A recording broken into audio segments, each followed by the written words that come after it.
They can force me to marry you. They cannot force me to want you." Clara Whitmore said it, standing in the middle of a courthouse in front of a judge, in front of a town that had already buried her husband, and was now watching them bury what was left of her choices. She said it looking straight at the stranger they had chosen for her, this quiet, hard-edged man, with dust on his boots and nothing in his eyes she could read yet. Ethan Cole heard every word. He took the pen, signed his name, set it down. Then he leaned close enough that only she could hear. "Good," he said quietly. "Neither can I. But here we are, Clara, and I don't walk away from hard ground." She felt it land somewhere she wasn't ready for. If this story already has you hooked, subscribe to our channel, hit that notification bell, and follow Clara and Ethan all the way to the end. Drop a comment telling us what city you're watching from. I want to see how far this story travels. The body of Sheriff Marcus Whitmore had been in the ground exactly 11 days when Judge Henry Dalton rode into Red Hollow with a court order folded inside his coat pocket. 11 days. That was all it had taken for the town to start coming apart. Red Hollow, Wyoming Territory, 1882. A town built on dry plains and harder promises where the law had always been whatever Marcus Whitmore said it was. For 6 years, he had been the spine of that place. Not loved exactly, feared more than loved. But present, constant. The kind of man whose shadow kept other shadows from growing too large. Without him, the shadows had opinions. A fight broke out at the grain supply store on day 3. 2 families who had shared a fence line for years suddenly couldn't agree on where that line sat. By day 5, the saloon had been broken into twice, and the man who ran the livery stable told anyone who'd listen that he wasn't extending credit anymore, not to anyone, not until there was a lawman in that office again. By day 8, Deputy Alan Briggs had started wearing the sheriff's badge. Not the deputy's badge, the sheriff's badge. And nobody officially told him to stop. That was what brought Judge Dalton from Cheyenne. Not the grief. Not the widow living alone in the house at the edge of the main road. The instability. The power vacuum. The growing sense that Red Hollow was a match someone had lit and left sitting on dry wood. Clara Whitmore knew something was coming before the judge's horse even appeared on the horizon. She had that ability, had always had it, the sense of a change in air pressure before the storm arrived. She was standing on the front porch of the house she had shared with Marcus for 4 years, when she saw the dust rising on the south road, and something in her chest went tight and still. She went inside, set down the cup of coffee she'd been holding, and waited. The judge arrived at her door 2 hours later. He didn't come alone. He brought 2 men from the territorial court, a clerk with a leather satchel, and a man Clara had never seen before. Tall, lean, wearing a worn canvas jacket, and the kind of quietness that didn't feel like peace. It felt like a decision already made. "Mrs. Whitmore," the judge said, hat in hand, which Clara knew immediately was performance. Men like Dalton didn't hold their hats in genuine deference. They held them when they wanted something. "I'm sorry for your loss. Marcus was a good man. The territory respected him." Clara said nothing. She had gotten very good at saying nothing. "May we come in?" She stepped aside. They arranged themselves in her front room, the judge in the chair by the window, the courtmen on either side, the clerk standing near the door with his satchel already open.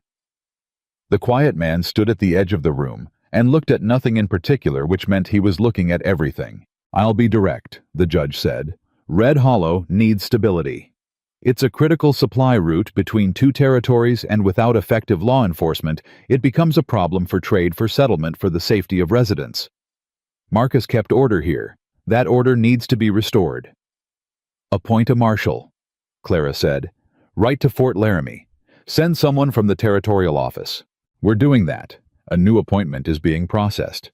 But it takes time. Months possibly. In the meantime..." He paused, and that pause was where she felt the trap closing. "The court is implementing a stabilization measure. It's been used before in frontier territories during transition periods." "What measure?" The judge looked at his clerk. The clerk produced a document. "A legal custodianship arrangement," the judge said, "binding a person of established local presence to a person of law enforcement designation." jointly responsible for the sheriff's residence, the office records, and the maintenance of civil order during the transition period. Clara stared at him. "You're talking about a marriage arrangement. A legal partnership. You're talking about a marriage arrangement," she said again, and her voice was flat and final. "Say it plainly, Judge Dalton. I'm a grown woman. Don't dress this up in courthouse language." The judge set his hat on his knee. "Yes, the court is authorizing a conditional marriage arrangement. It can be dissolved after the appointed marshal takes permanent office if both parties agree. And if I don't agree, the court will appoint a custodian regardless. Without the legal arrangement, that custodian has authority over the sheriff's estate, including this property." There it was. Clara heard it clearly. Agree to the marriage or lose the house. Lose the office records. Lose whatever foothold she still had in a town where Marcus's name was the only currency she'd been given. She turned slowly and looked at the quiet man at the edge of the room. "And this is the man you've chosen. Ethan Cole," the judge said. "Former Army Scout, 3rd Infantry, 6 years on the frontier. He's agreed to serve in a temporary law enforcement capacity during the transition." "Has he?" Ethan Cole looked at her directly for the first time. His eyes were the color of dry creek beds, gray-brown steady, giving nothing away. He wasn't handsome in any easy sense. He was the kind of man who looked like he had been used hard and put away correctly. Everything about him was calibrated and deliberate, except one thing. When he looked at Clara, there was a flicker of something that moved through his expression too quickly to name. "Mrs. Whitmore," he said. His voice was low. It had the quality of something that didn't get raised often, which made it carry more when it did. "Mr. Cole." She kept her eyes on him. "Do you think this is a reasonable arrangement?" A beat of silence. "No," he said. The judge shifted in his chair.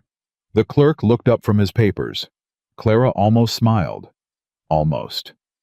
"Then why are you here?" "Because the judge asked me to be, and someone needs to be, and I didn't have anywhere better to be." He paused. "That's an honest answer. I can give you dishonest ones if you'd prefer." "I prefer honest ones," she said. She looked at the document in the clerk's hands. She looked at the judge's careful political face. She looked at the window and the street beyond it, and the town that had been watching her for 11 days, waiting to see how the widow would land. Then she looked back at Ethan Cole. "Don't mistake this for consent," she said. He held her gaze, steady, unblinking. "I don't plan to." The courthouse ceremony took 14 minutes. Clara wore the same dress she'd been wearing when they arrived. She didn't change. Changing would have implied this was an occasion she'd prepared for, and she refused to give the moment that dignity. The clerk read the legal language. The judge signed his name. Ethan signed his. Clara signed hers, and her signature was exact and controlled the letters sharp as cut wire. When it was done, the judge shook Ethan's hand and told Clara he was sorry for the inconvenience. She thanked him with a smile that didn't reach her eyes and walked out of the courthouse ahead of everyone. Outside, the main street of Red Hollow stretched in both directions, the feed store, the saloon, the bank with its new paint already peeling the dry goods store where 3 women were pretending to look at fabric bolts in the window, but were actually watching the courthouse door. Clara saw them. She always saw them. Ethan came out behind her and stood at her shoulder, not quite beside her. "I'll collect my things from the boarding house," he said. "I can be at the house before nightfall." "The guest room is at the end of the hall," Clara said without turning to look at him. "There are clean linens in the chest. The door locks from the inside. I expect you to keep it locked." "That was already my plan." "Good." She started walking. "Don't touch the office records until I've gone through them." "Are you the one who organizes them?" "Marcus organized nothing. I organized everything." She felt his silence behind her as she walked, and it was a different quality of silence than most people's. Not the silence of someone who had nothing to say, but the silence of someone listening carefully to what had just been said. She didn't look back. By the time Ethan Cole arrived at the house with a single saddlebag and a rifle he set by the door, without asking permission, Half of Red Hollow had already heard 3 different versions of what had happened at the courthouse. The version Deputy Alan Briggs was circulating was the one that bothered Clara most. She heard it from Nell Chambers, the postmaster's wife who came to the back door an hour after dark with a dish of food Clara hadn't asked for, and the expression of a woman carrying news she considered a favor. "Alan Briggs is saying the judge forced it," Nell said, settling the dish on Clara's kitchen table without invitation. "Saying the court overstepped, saying Marcus would have hated it." "Alan Briggs doesn't know what Marcus would have hated," Clara said. "He's also saying—" Nell hesitated. "He's saying that man they've sent is not what he appears, that he has a record." Clara looked at her. "What kind of record?" "He didn't say, just that he knew something, that he'd been looking into it." After Nell left, Clara stood in her kitchen and thought about that for a long time. She thought about the way Ethan Cole had said no when she'd asked if the arrangement was reasonable. She thought about his eyes, the careful steadiness of them, the flicker she'd seen that she couldn't name.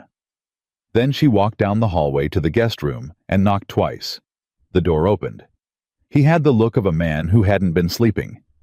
The lamp was still on, and there was nothing on the bed. He hadn't unpacked anything. He was still in his jacket. "Deputy Briggs," she said. "He's spreading information about you. Claims to know something about your past." Ethan leaned one shoulder against the doorframe. "What does he claim to know?" He didn't specify. "Then he probably doesn't know much." He paused.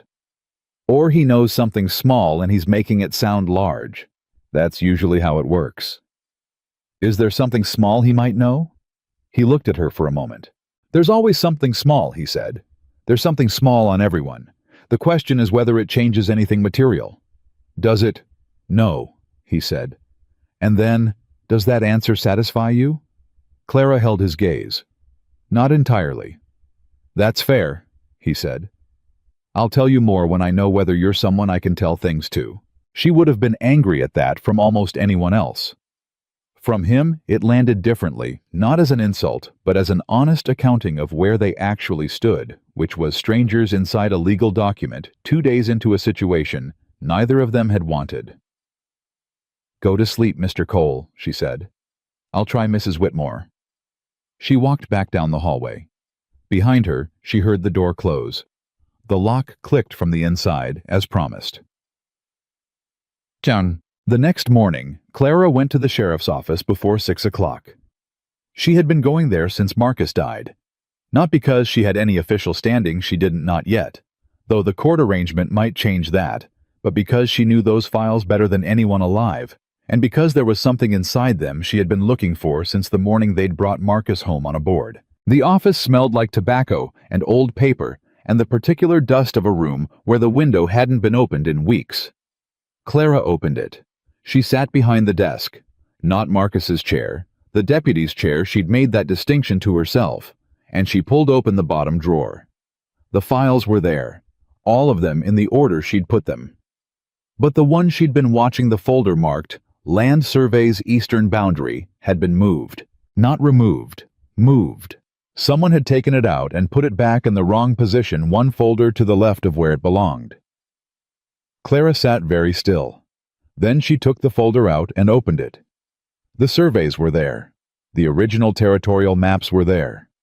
But the correspondence, the letters that had been behind the maps the last time she'd checked 3 weeks before Marcus died, was gone. She sat with the empty space where those letters had been and made herself breathe slowly and think about what she knew. She knew Marcus had been receiving correspondence she wasn't supposed to see. She'd found it by accident 6 months ago, a letter tucked into his coat pocket that fell out when she picked the coat up off the floor. She hadn't read it all. He'd walked in before she'd gotten through the first page, and the expression on his face when he saw it in her hand had been one she'd never seen from him before. Not anger, fear. She'd handed it back without speaking. He'd folded it into his breast pocket and never mentioned it. Neither had she. She knew the letters had come from someone in the territory. She knew they were about land. She'd seen the words boundary dispute and resolution by end of quarter before he'd taken the page from her. And she knew that Marcus Whitmore, who had never been afraid of anything in 6 years of rough frontier law enforcement, had been afraid of something in those last months. She was still sitting with the empty folder when she heard boots on the boardwalk outside, and the door opened. Ethan Cole. He stopped when he saw her at the desk. He had coffee in one hand, 2 cups she noticed, which she hadn't expected. He set one in front of her, without asking if she wanted it. "You're here early," he said. "I'm always here early. I was here before you arrived in this town." She looked at the folder in her hands. Someone has been through the files. He sat down across from her. Not in Marcus's chair, either, the deputy's chair on the other side of the desk. She noticed that. Since I was last here, 4 days ago. She closed the folder. Correspondence is missing. Land survey correspondence. Who has access?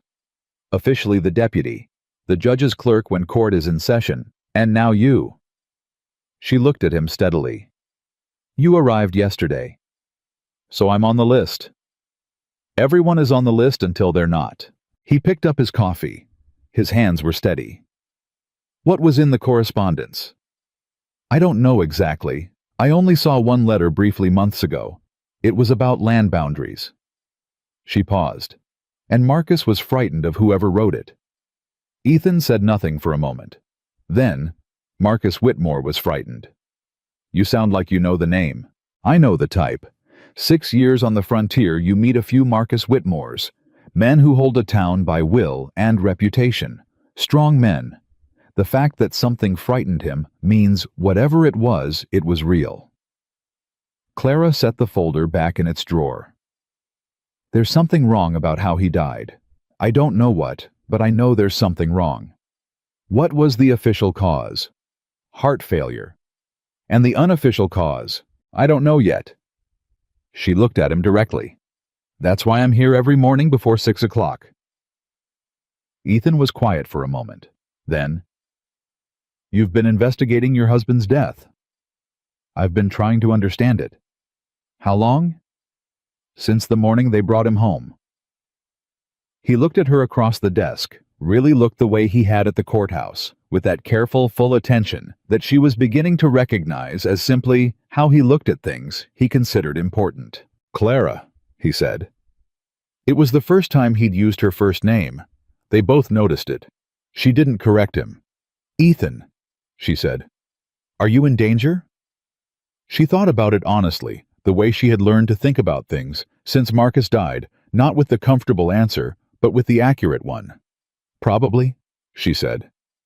He nodded slowly, as if this confirmed something he'd already decided. All right, he said. Then we have work to do.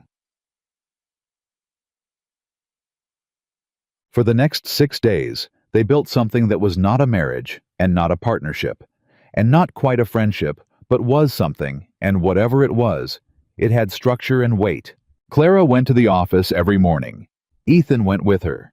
He didn't take Marcus's chair. He didn't try to run the office or establish himself as the authority figure in Red Hollow's law enforcement vacuum, which was smarter than most men would have been, Clara thought, because the town was already watching, already testing, and a man who walked in wearing too much confidence would have generated resistance immediately.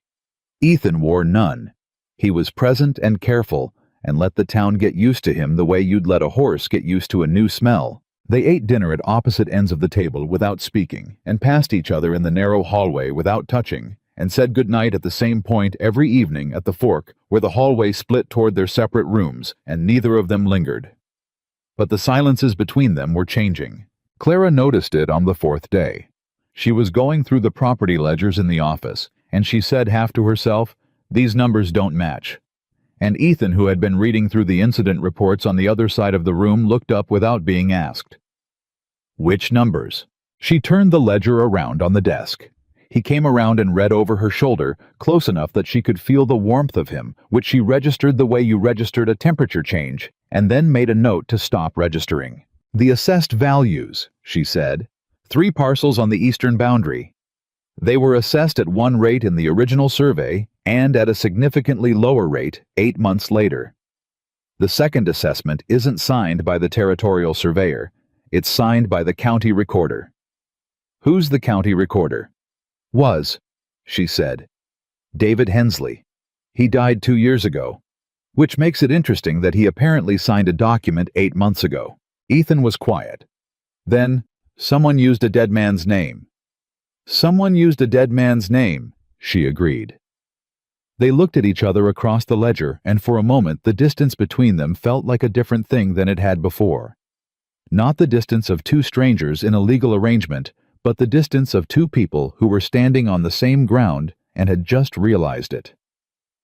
Deputy Briggs, Ethan said. Possibly. He has access to county records. He has access to everything in this office. Clara closed the ledger.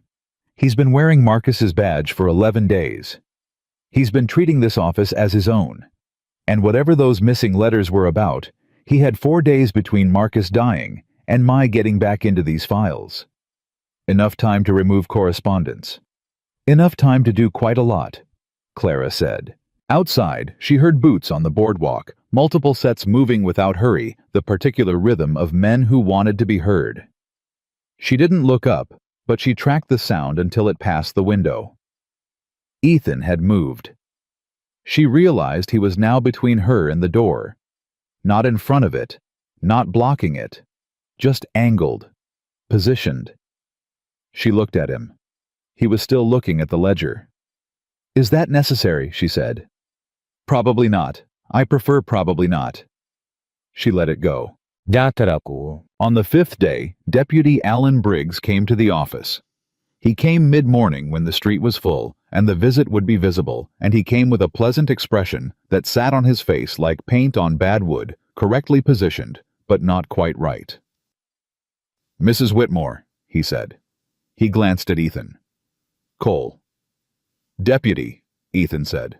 Briggs pulled a chair up to the front of the desk without being invited, and sat down with the easy ownership of a man who believed the room was already his. He was 32, well-built, with dark eyes that moved quickly and settled slowly. He had the look of a man who was always calculating something. Just came to check in, Briggs said. See how the transition's going, whether you've had any trouble settling. No trouble, Clara said. That's good. That's real good. He smiled.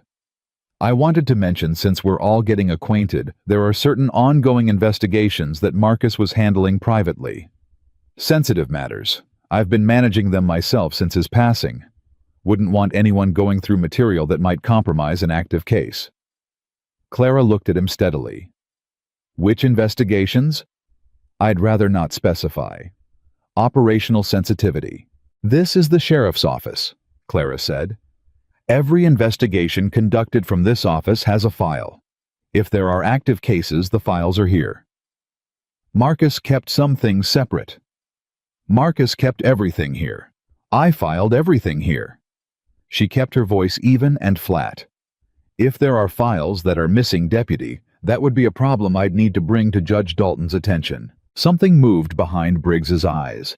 The pleasant expression stayed in place, but the quality of it changed. The paint thinned, and underneath, Clara could see the calculation running. I'm sure everything's in order, he said. I'm just saying, as a colleague, as someone who respected Marcus, some things are better left to people who understand the history. I understand the history, Clara said. I lived with the man for 4 years. Briggs looked at Ethan. And you, Cole, you're settling in all right. Got what you need? I've got what I need, Ethan said. Good. Good. Briggs stood up unhurried. You know, I heard a few things about your service record. From the 3rd Infantry. Interesting posting. Ethan looked at him. Nothing in his face changed. Interesting posting, he agreed. Briggs waited. Ethan didn't add anything. The deputy's smile sharpened slightly, like a blade being turned to catch the light. Just saying, frontier territories have long memories. Red Hollow has its ways. Better to understand the lay of the land before making any moves. I appreciate the advice, Ethan said. Briggs put his hat on, nodded to Clara, and walked out. Clara waited until she heard his boots reach the far end of the boardwalk. What's in your service record? She said. Nothing that ends well for Briggs if he uses it, Ethan said. That's not an answer. He looked at her. For a moment, something moved across his expression, not the flicker she'd seen at the courthouse, but something slower and more deliberate, as if he were weighing something and making a decision. Court-martial hearing, he said. 1878. Charge of disobeying orders in the field. I was cleared, but the record exists. What orders did you disobey? I was told to hold a position while a family of settlers was being driven off their land by men working for a land company, agents with official papers, and a colonel's verbal authorization. His voice didn't change. It stayed level and flat. I didn't hold the position. Clara held his gaze. Were they safe? She said. The family. Yes. She turned back to the ledger.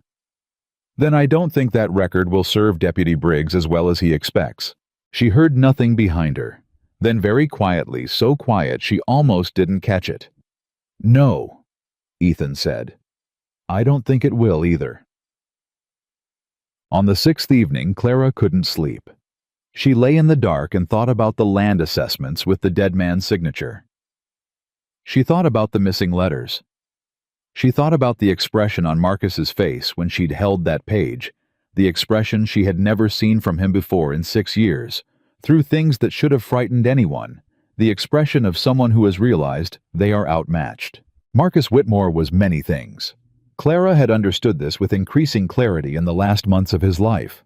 He was hard in ways that sometimes crossed lines she didn't let herself name directly. He used the weight of his office in ways that weren't always clean. She had looked away from things she shouldn't have looked away from. She knew that. She lived with that. But he had not been stupid, and he had not been easily intimidated. And something had intimidated him. She got up at 2 a.m. and went to the kitchen for water, and she found Ethan sitting at the table with a lamp and a piece of paper he was writing on. She stopped in the doorway. He looked up without startlement, as if he'd heard her coming, which he probably had. Can't sleep, she said. Neither can I. She came in, got her water, stood at the counter, instead of sitting down, which felt safer. What are you writing? Names, he said. Everyone Briggs has been seen talking to in the last 2 weeks in order, trying to find a pattern. Who told you? Gideon at the livery. He sees everyone.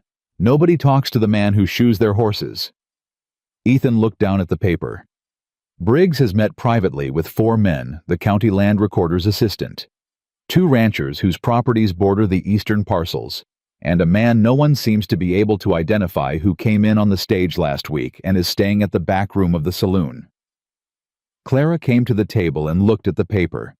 He turned it toward her without her asking. 4 names, one marked with a question mark. The land recorder's assistant is a man named Tolliver, she said. He's been in that office for 3 years. He would have known David Hensley. And he would know what Hensley's signature looked like. Yes. They both looked at the paper. Clara, Ethan said. It was quiet at 2 a.m, and her name in his voice had a different weight than it did in daylight. She noticed this and set it to one side. Yes. Whatever Marcus was involved in it was large enough for someone to kill him over. She said nothing. And it's large enough for them to come after you. I know, she said. You knew before I said it. I've known for 11 days, she said. That's why I'm in the office every morning before 6. He looked at her.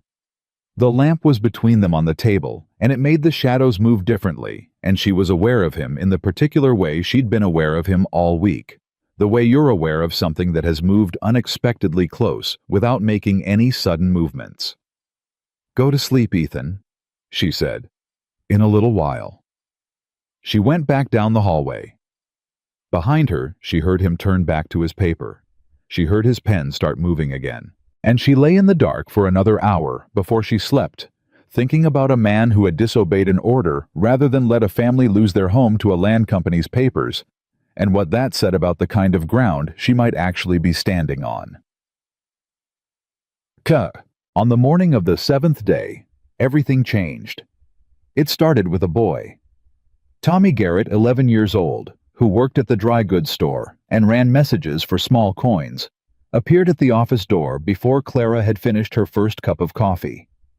He had a folded piece of paper and the look of someone who wasn't sure whether delivering it was going to get him in trouble. "Mr. Briggs gave it to me," Tommy said.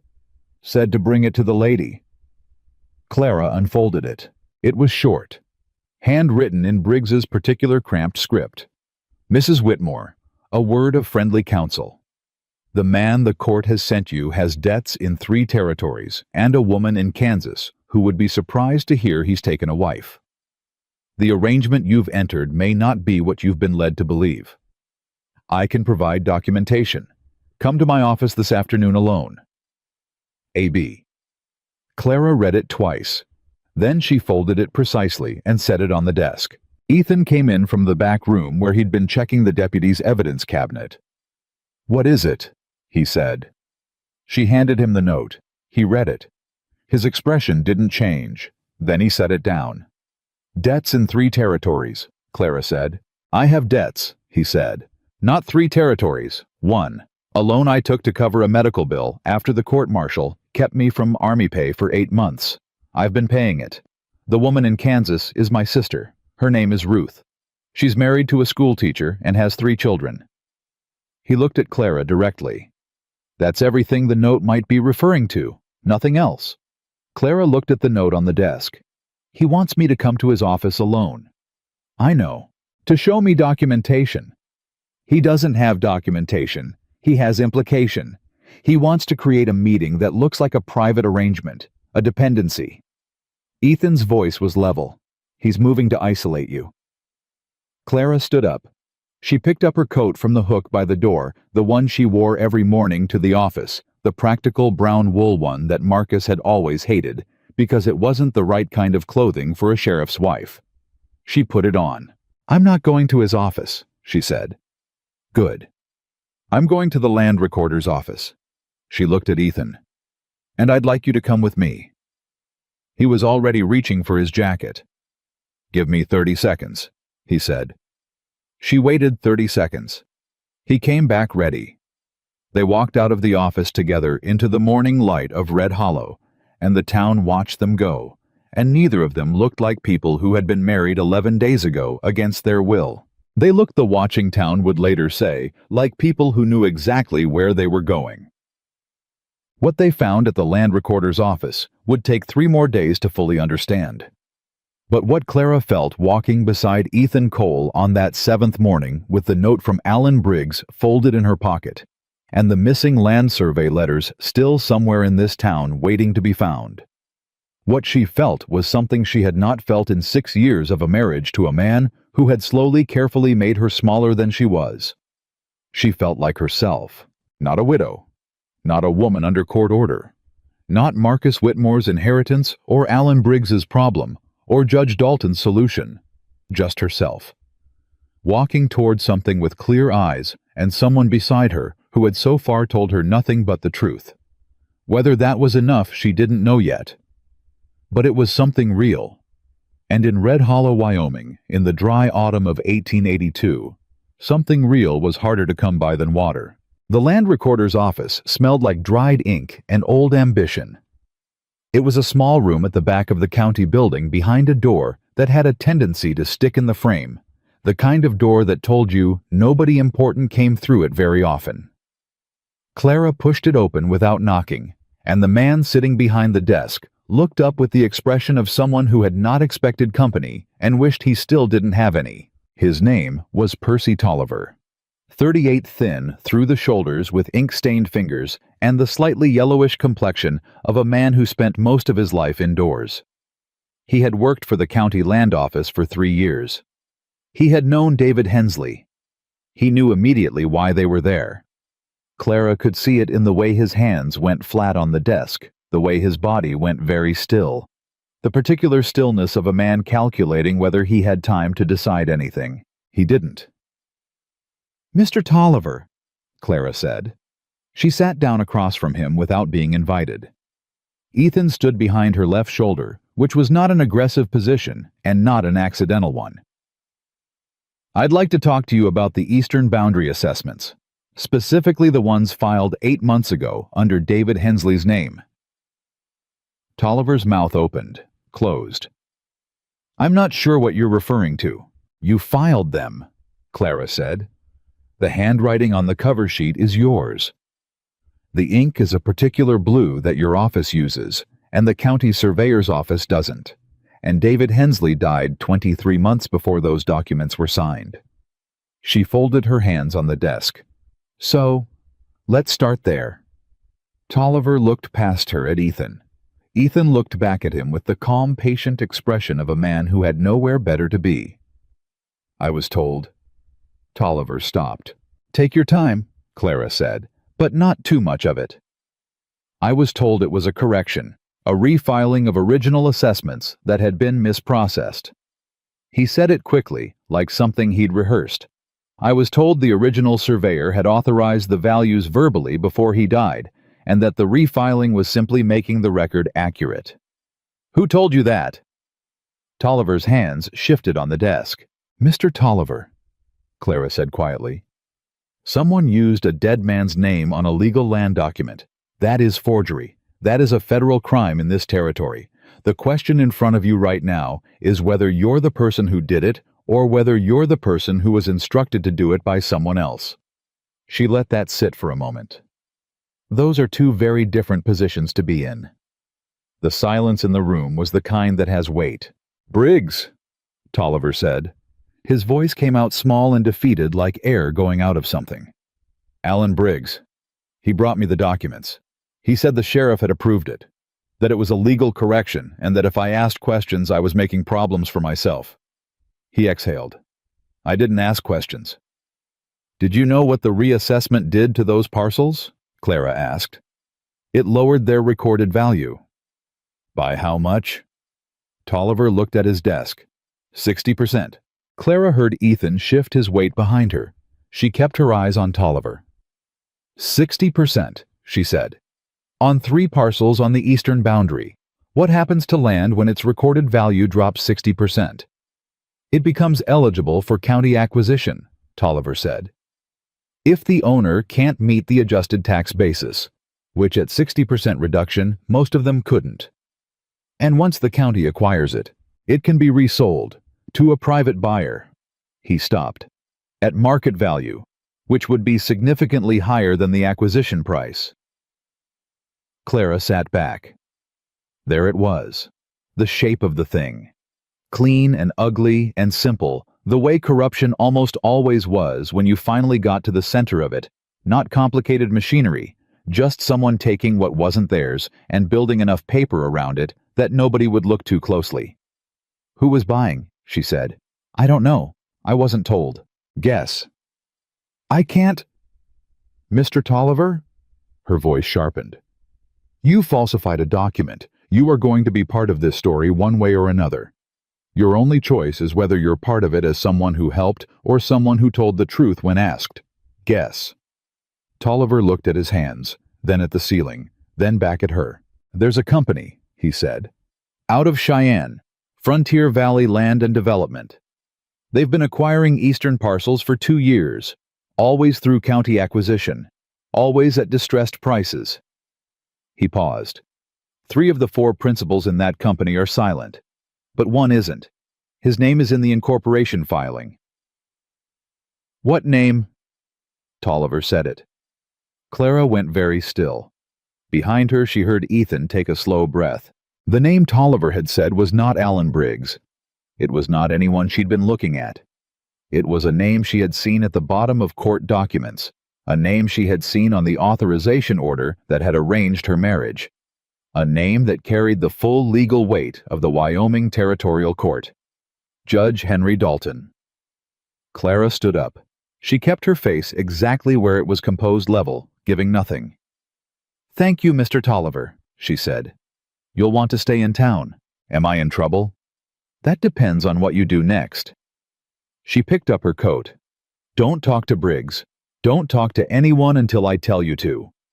She walked out. Ethan was 1 step behind her. They were halfway down the main street before either of them spoke. "Dalton," Ethan said. "Yes." "The judge who arranged our marriage." "The judge who arranged our marriage," she confirmed. who rode in from Cheyenne with a court order and a convenient solution to Red Hollow's stability problem. She walked without slowing. Who put a former Army scout with a cleared court-martial into the sheriff's office? Someone he could control or discredit depending on which was more useful. Ethan was quiet for 2 steps. Then, "He didn't expect you to be in the office every morning." "No," Clara said. "I don't think he did. He expected a grieving widow." "Most people do," she said. "It's a reasonable expectation. It's just not what they got." They reached the sheriff's office. Clara went straight to the desk and opened the ledger again, and this time she pulled out the property tax records for the eastern boundary parcels and laid them side by side with the county acquisition notices she'd seen filed in the back cabinet 2 weeks ago and hadn't understood the significance of. She understood now. 3 parcels, 60% reduced assessments, county acquisition notices filed within 40 days of the reduction, and beneath each acquisition notice, a transfer authorization signed by the county judge, signed by Dalton. "He needed Marcus," she said, thinking out loud. "Not to run the scheme. Marcus wouldn't have run this. He was dirty in some ways, but not this way." She was moving through it as she spoke. He needed Marcus to not look, to not ask questions about the land filings, to provide cover by being the law in this town while someone else moved the pieces. And when Marcus started looking, Clara placed both hands flat on the desk. "I think Marcus found the letters," she said, "or someone wrote to him. Someone trying to warn him or threaten him or both. And I think when Marcus started getting frightened, Dalton decided Marcus had become a liability." "Heart failure," Ethan said, "at 41, with no history of illness." She looked up at him. "The doctor who certified the cause of death is named William Ferris. He has his practice in Cheyenne." Dalton City. Dalton City. They stood on opposite sides of the desk with the ledger and the tax records, and the acquisition notices between them, and the room felt smaller than it had an hour ago. Charged with the particular electricity of 2 people who have just understood something dangerous. "We need the original letters," Clara said. "Whatever Marcus received. Whatever was taken from that file." "Briggs has them," Ethan said. "Or Dalton does. Or both." Clara closed the ledger. "We need time to build a record that can stand in court. If we move now with what we have, Dalton dismisses it. He's the territorial judge. He controls what gets filed, what gets heard, who sits on which bench." She looked at Ethan. "We need more than suspicion." Ethan nodded slowly. "Then we keep working, quietly." "Quietly," she agreed, "and we tell no one." He held her gaze. "Clara, if Dalton arranged to remove Marcus—" "I know. Then we're both of the same position Marcus was in." "I know that too," she said. "But Marcus was alone, and he was afraid." She held Ethan's gaze. "I'm not either of those things yet." A beat of silence. Something moved through his expression, not quite the flicker she'd seen at the courthouse, but related to it. Deeper, more settled. "Neither am I," he said. She nodded once, like a decision made, and they went back to work. The town didn't know what Clara and Ethan were building inside that office. What it saw was something different, something it discussed at length over the next week, because Red Hollow had very little else to occupy itself with, and a married couple who clearly hadn't wanted to be married was the most interesting story it had had since Pete Larson's mule kicked through the saloon wall in July. What the town saw was 2 people who did not act like newlyweds and did not act like strangers. They were something in between, something harder to name. They walked to the office together every morning and walked home together every evening. And in between they sat on opposite sides of the same desk and did not appear to be having any of the difficulty people had expected. Nell Chambers told the women at the fabric counter that she'd heard them talking through the kitchen window and it sounded like a business meeting. Old Gideon at the livery said Cole had come by to check on the horses and had the look of a man who was sleeping better than expected. The saloon's proprietor, a broad-faced man named Hector Voss, said Briggs had come in 3 evenings running and ordered whiskey, and sat alone, which was notable because Briggs was not a man who sat alone by preference. Something was shifting. The town could feel it without knowing what it was. Inside the house, things were shifting too in ways that were smaller and less visible and considerably more difficult for either occupant to categorize. It started with practical things. They established a rhythm without discussing it. Clara made coffee in the mornings because she was up first. Ethan built up the stove because his hands were better suited to it. He fixed the latch on the back door that had been loose since spring without being asked. She left books on the kitchen table that she was done with, and he picked them up without comment. And one morning she found one with a page turned down at a passage she had marked herself 6 months ago and didn't know what to do with the strange recognition that moved through her. They started talking over dinner. Not much. Short exchanges about the records, the town, what Gideon had observed, what the land recorder had or hadn't done. But it was conversation, and it was honest. And it was more conversation than Clara had had over a dinner table in years that had felt entirely like itself and not like something she was performing. On the 9th evening, she said something that surprised her. They had been going through a stack of incident reports from the past year, looking for patterns in Briggs's activities, and she had found a report from 7 months ago, a complaint filed by a settler named Horace Pruitt about men coming onto his eastern boundary parcel and conducting what he'd called unauthorized survey work. The complaint had been filed, Marcus had logged it, and then it had been marked resolved no action required in Briggs's handwriting. She set the report down. Marcus knew, she said. Ethan looked up. Not everything, but he knew something was wrong on the eastern parcels. This complaint was in his log. He read it, and he let Briggs close it. She held the paper. He let it go. People let things go for a lot of reasons, Ethan said. He was afraid, she said. That's the reason. He had already been threatened, or he understood who he was dealing with, and he made a choice. She set the report on the desk. He chose himself over Horace Pruitt's complaint. She said it plainly. Not with grief, not with bitterness, just with the flat, accurate weight of a fact she had been moving toward for weeks. How does it feel to say that? Ethan asked. He said it carefully, not like a man probing a wound, but like a man who genuinely wanted to know. Clara thought about it honestly. Like putting something down that I've been carrying in the wrong way, she said.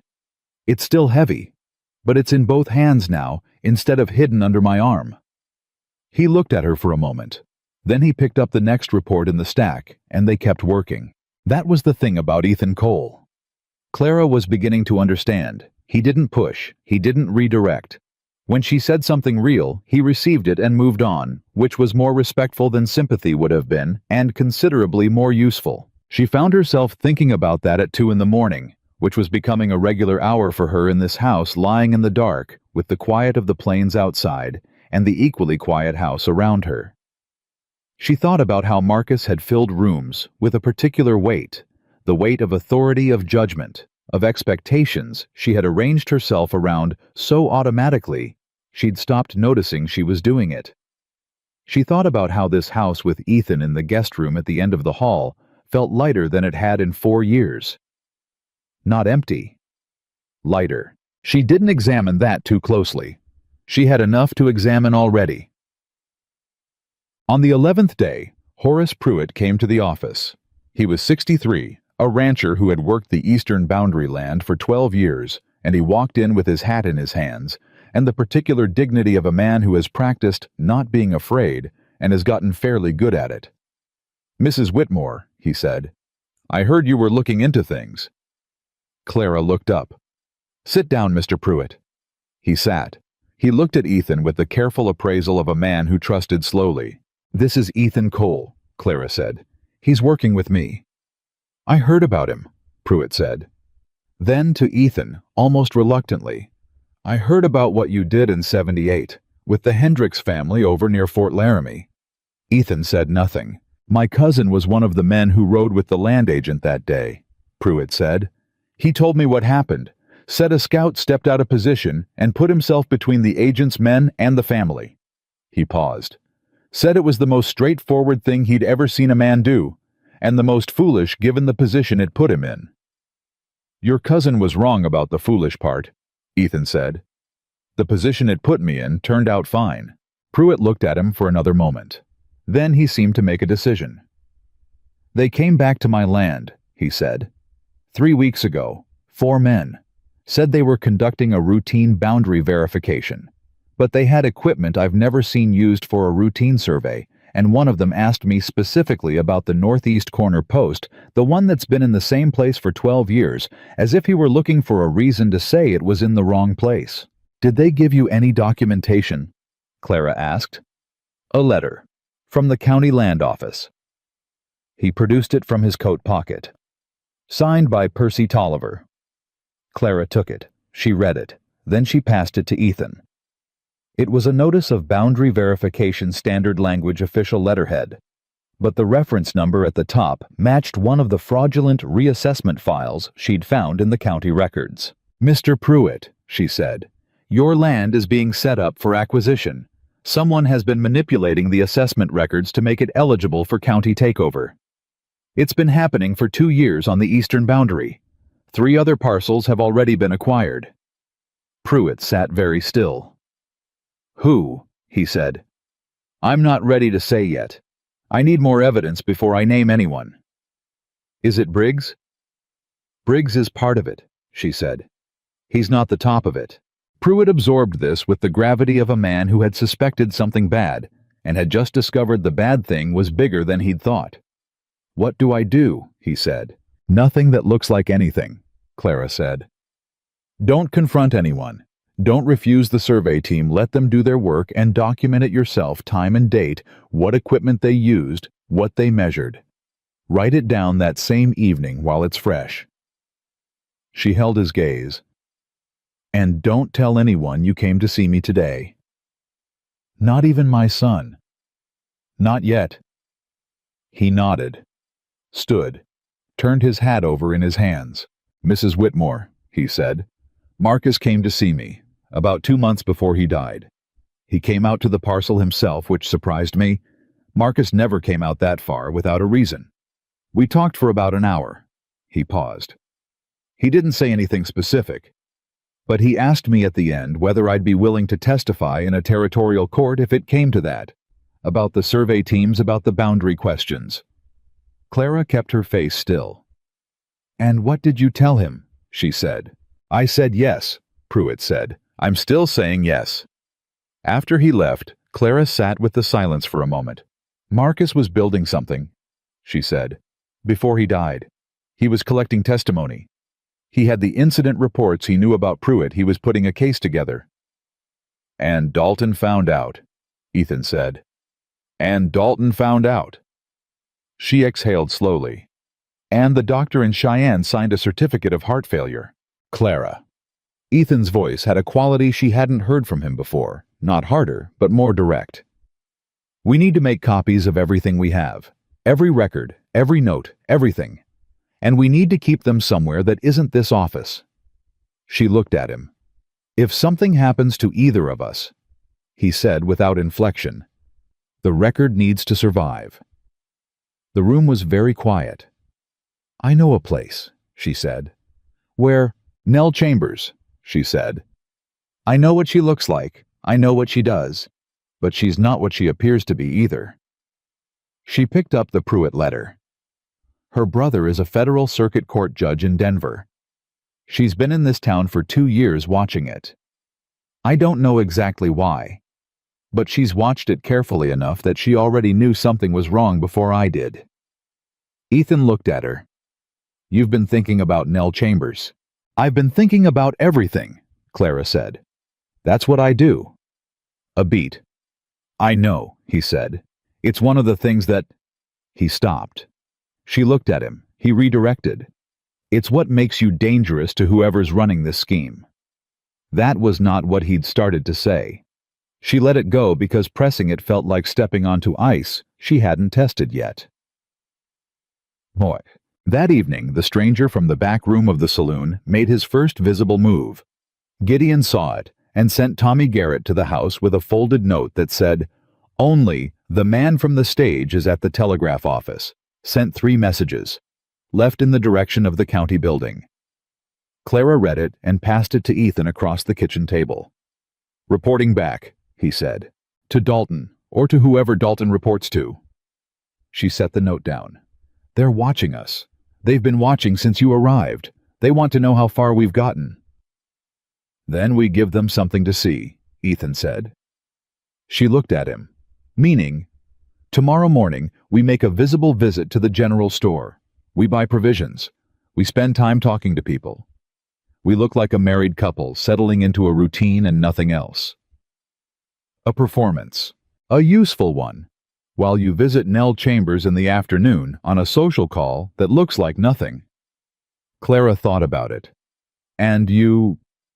I'm going to go talk to the 2 ranchers on Briggs's meeting list, separately, without making it look like business. He paused. I know how to talk to ranchers. She believed him. She had the growing sense that Ethan Cole knew how to move through most situations without announcing himself, which was a quality she had not had occasion to appreciate in anyone for a long time. All right, she said. She started to stand up to clear the table. His hand came down near hers on the table, not touching, just nearby, the way you'd place a hand to indicate something without making it a gesture. Clara, he said. She stilled. Are you all right? He said. He said it simply, without strategy, without the careful positioning she was used to men using when they wanted something. Just the words, direct and plain. She was quiet for a moment. I'm tired, she said. Not defeated, just tired. He nodded. That's an honest answer. You keep noting when I give honest answers, she said. I keep noticing when you do, he said. It's not something I take for granted. She looked at him across the table. The lamp was between them again, and the house was quiet around them, and for a moment she was sharply aware of the specific quality of this situation. 2 people in a legally arranged marriage inside a dead man's house, building a case against a territorial judge, eating dinner across from each other in what had somehow, over 11 days, stopped feeling like an imposition and started feeling like a rhythm. Ethan, she said. Yes. What would you be doing right now if the judge hadn't sent you here? He thought about it. Probably working a stage line out of Laramie, he said. Scout work for the eastern routes.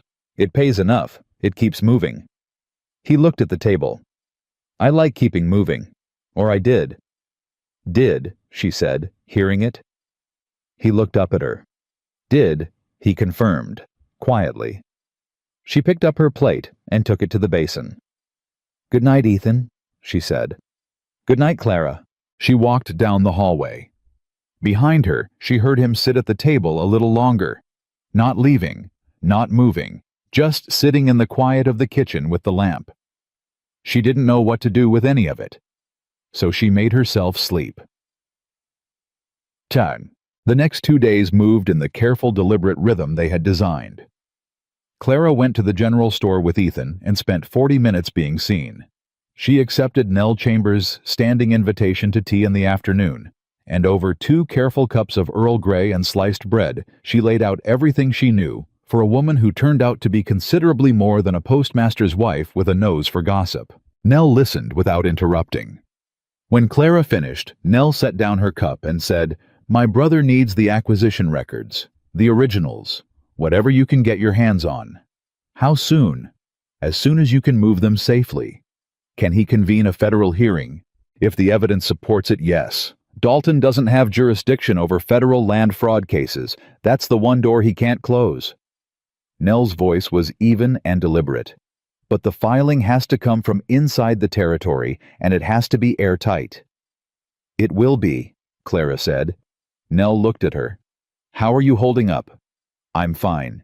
You're living in your dead husband's house with a stranger in the guest room, while you build a federal case against a territorial judge. Nobody is fine doing that. Clara looked at her. He's not exactly a stranger anymore, she said. Then, before Nell could respond, we should talk about the acquisition notices. Nell let the redirect stand, but she smiled just briefly into her tea. Meanwhile, Ethan rode out to the first rancher's property and spent 90 minutes talking about cattle and fence lines and the quality of this year's winter grass. He came back with 4 things: a name of a company lawyer who had approached the rancher about selling at below market rate, a date 18 months ago when survey teams had first appeared on the eastern boundary land, a specific threat the rancher had received when he'd refused to sell, and the name of the man who'd delivered the threat. The name was not Briggs. The name was not Dalton. It was the man from the stage. The unidentified man in the back room of the saloon. His name, the rancher said, was Victor Crane. And he worked for Frontier Valley Land and Development. He worked for Judge Henry Dalton's company. Ethan came back and told Clara what he'd found, and Clara told him what Nell had said about her brother, and they stood in the office with the pieces arranged between them and looked at the shape of what was forming. Crane is the operative, Ethan said. Dalton stays clean. Briggs provides local access. Crane provides enforcement. Tolliver provides the paperwork. And Marcus provided the cover, Clara said, until he stopped. They were standing close. The desk was behind her and he was in front of her, and the distance between them had been getting harder to measure accurately over the past 12 days. It was not the distance of the first day anymore, and it was not yet whatever came after this, and the territory in between had no map. "We're close," he said, "but we need Crane. We need him to either talk or make a move we can document." "He'll make a move," Clara said. "He sent 3 telegraphs yesterday. Something is being decided. When it comes, it'll come fast. Then we need to be ready." "We need to be ready," she agreed. She looked up at him. He was looking at her with that full, careful attention that had stopped feeling invasive and started feeling like something she had been waiting a long time to have directed at her. Not the evaluating attention of a man measuring her usefulness, but the attention of someone who was genuinely watching to understand. She opened her mouth to say something practical and procedural. What came out instead was, "Why did you come here, Ethan?" "The truth, not the answer you gave the judge." He was quiet for a moment, because the judge described a woman who had just lost her husband and was going to lose her house and probably her standing in a town that had only ever known her as someone else's wife, he said. And he described a situation where someone needed to be there. He paused. "I told you I didn't have anywhere better to be. That was true. But it wasn't the whole truth." "What's the rest of it?" "The rest of it is that I've spent 6 years being someone who shows up when something needs doing and then moves on when it's done. That works. It's a clean way to live." He held her gaze. "And standing in that courthouse looking at you, I thought for the first time in a long time that I didn't want to move on before something was finished." She heard it. All of it. "Ethan." The door of the office opened. Briggs. He came in without knocking, which he hadn't done before, and the pleasant expression was entirely gone. What was on his face instead was something stripped back and direct, the face of a man who had just received information and had made a decision. "Mrs. Whitmore," he said, "I need you to come with me. There's a situation on the eastern boundary. One of Pruitt's workers is saying there's been an altercation." Clara looked at him. "Then ride out to Pruitt's yourself. That's the deputy's job." "The worker is asking for you specifically. Says Pruitt told him to come to you if anything happened." Clara held very still. Pruitt had been told to tell no one. The only way a worker of his would know to come to her was if Pruitt had said something. Or if Pruitt hadn't said anything, and this was not a worker at all. "Where is he?" she said. "Outside. My horse is ready. I'll need a moment to get my coat." "Of course." Briggs stepped back, but he stayed in the doorway. Clara turned to reach for her coat, and in the half-second when her back was to Briggs, Ethan moved. He moved smoothly without urgency, simply repositioning himself between her and the door at an angle that looked casual and wasn't. She put on her coat and turned back. "I'll come," she said to Briggs, "and Mr. Cole will come with me." Briggs looked at Ethan. Something passed through his eyes, calculation adjustment. "Of course," he said, pleasantly. The 3 of them walked out into the late afternoon light of Red Hollow, and the town watched them go, and the pleasant expression was back on Briggs's face, and Clara walked beside Ethan and kept her breathing even, and thought about how close they were, and how much still needed to happen before any of this was safe, and how the distance between close and finished could be the most dangerous distance in the world. The planes were going gold in the last light, and somewhere out on the eastern boundary, something was waiting. There was no worker. Clara knew it before they'd ridden a quarter-mile out of town. She knew it the way she knew most things, by what was absent rather than what was present. No horse tied outside the office when Briggs had come in. No urgency in his voice when he described an altercation. No specific detail about what had happened, only the one detail designed to move her, that Pruitt's worker had asked for her by name. Pruitt had been told to tell no one. She had told him herself 2 days ago, looking him in the eye. He was not the kind of man who forgot that kind of instruction. She rode between Briggs and Ethan on the road east, and kept her face composed and her breathing steady, and thought about what she actually knew. She knew Briggs had been tipped. She knew Victor Crane had sent 3 telegraphs. She knew something had been decided in the last 48 hours by people who operated from a distance and used other men's hands for the difficult work. She knew she had made herself visible by going to Tolliver, by going to Nell Chambers, by being someone who got up every morning before 6 o'clock and walked into that office like she had every right to be there.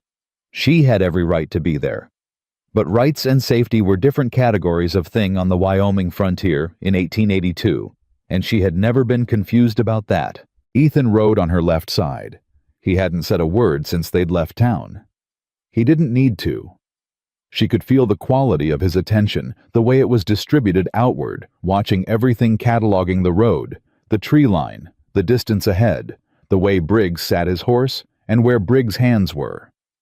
She had never in her life been glad to have someone paying that particular kind of attention to the world around her. She was glad now. They were 40 minutes out of town when Briggs slowed his horse and turned onto a side road that led toward one of the eastern boundary parcels. Pruitt's fence line is another mile north, Clara said. Worker said he'd wait here, Briggs said. Easier access to the boundary marker. There was no worker. There was no worker, and this road led away from anything that could be called a settlement, or a building, or a place where other people would pass. She felt Ethan's horse shift slightly to her left closer, without crowding the way you'd move to keep something within reach. They came around a bend in the road, and there were 4 horses tied to the fence line, and 4 men standing beside them. One of them she recognized from Gideon's description, mid-40s, well-dressed for the frontier, the specific self-possession of a man who paid other men to do things he didn't like to touch himself. Victor Crane. The other 3 men she didn't recognize, but she recognized the type. The type that made a living standing at the edges of things, and being willing to do whatever was needed. Briggs pulled up his horse and looked satisfied. "Mrs. Whitmore," Crane said. He had an easy voice, the kind built for boardrooms and negotiating tables, not open plains. "I appreciate you making the time." "Mr. Crane," she said. She kept her voice level. "I don't believe we've been introduced." "No, we haven't. That's an oversight I'm correcting." He looked at Ethan with the measuring expression of a man who had been given information and was now checking it against the reality in front of him. "Mr. Cole, your reputation precedes you." "It usually does," Ethan said. "Doesn't usually tell people much they actually need to know." Crane smiled. It was the smile of a man accustomed to winning. "I'll be direct since I think we're all busy people. The situation in Red Hollow has become complicated in ways that weren't anticipated. Some files have been reviewed that were meant to be administrative in nature. Some questions have been asked that create unnecessary complications for a business arrangement that has been conducted within the full scope of territorial law. Falsifying a dead man's signature isn't within the scope of territorial law," Clara said. Crane looked at her. The smile stayed, but the quality of it changed. "Mrs. Whitmore, you are in a difficult position. You've been in a difficult position since your husband died, and I have sympathy for that. What I'm offering you is a resolution. Sell the sheriff's residence and the attached land to Frontier Valley at a fair assessed price. Relocate. The court arrangement dissolves naturally. You start over somewhere with a clean future." He paused. "The alternative is a legal dispute that will be expensive public and ultimately not in your favor, given that the presiding territorial judge has an established relationship with our company." "Is that a threat?" Clara said. It's clarity, Crane said. I'm offering you clarity. I'll give you some in return, Clara said.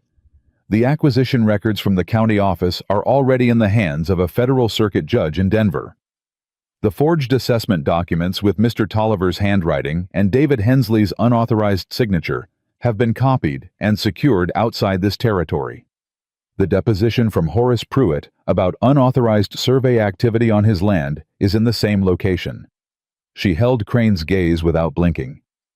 What you're offering me is a resolution to a problem that no longer exists in the form you think it does. The silence that followed was the particular silence of a calculation being rapidly revised. Crane looked at Briggs.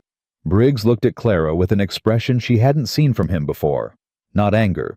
Something colder and more dangerous than anger. The copies, Briggs said. You're lying. You haven't had time. I've been up before 6 every morning for 2 weeks, Clara said. I've had time. One of Crane's men shifted his weight. Ethan's hand moved not to a weapon, just away from his side. Easy and visible, the movement of a man who was rearranging his options. Mrs. Whitmore, Crane said. His voice had dropped the boardroom ease. What was underneath it was not pleasant. I'd like to believe you. But even if the documents exist as you describe, a federal inquiry takes months. Things happen in months. Red Hollow is a long way from Denver.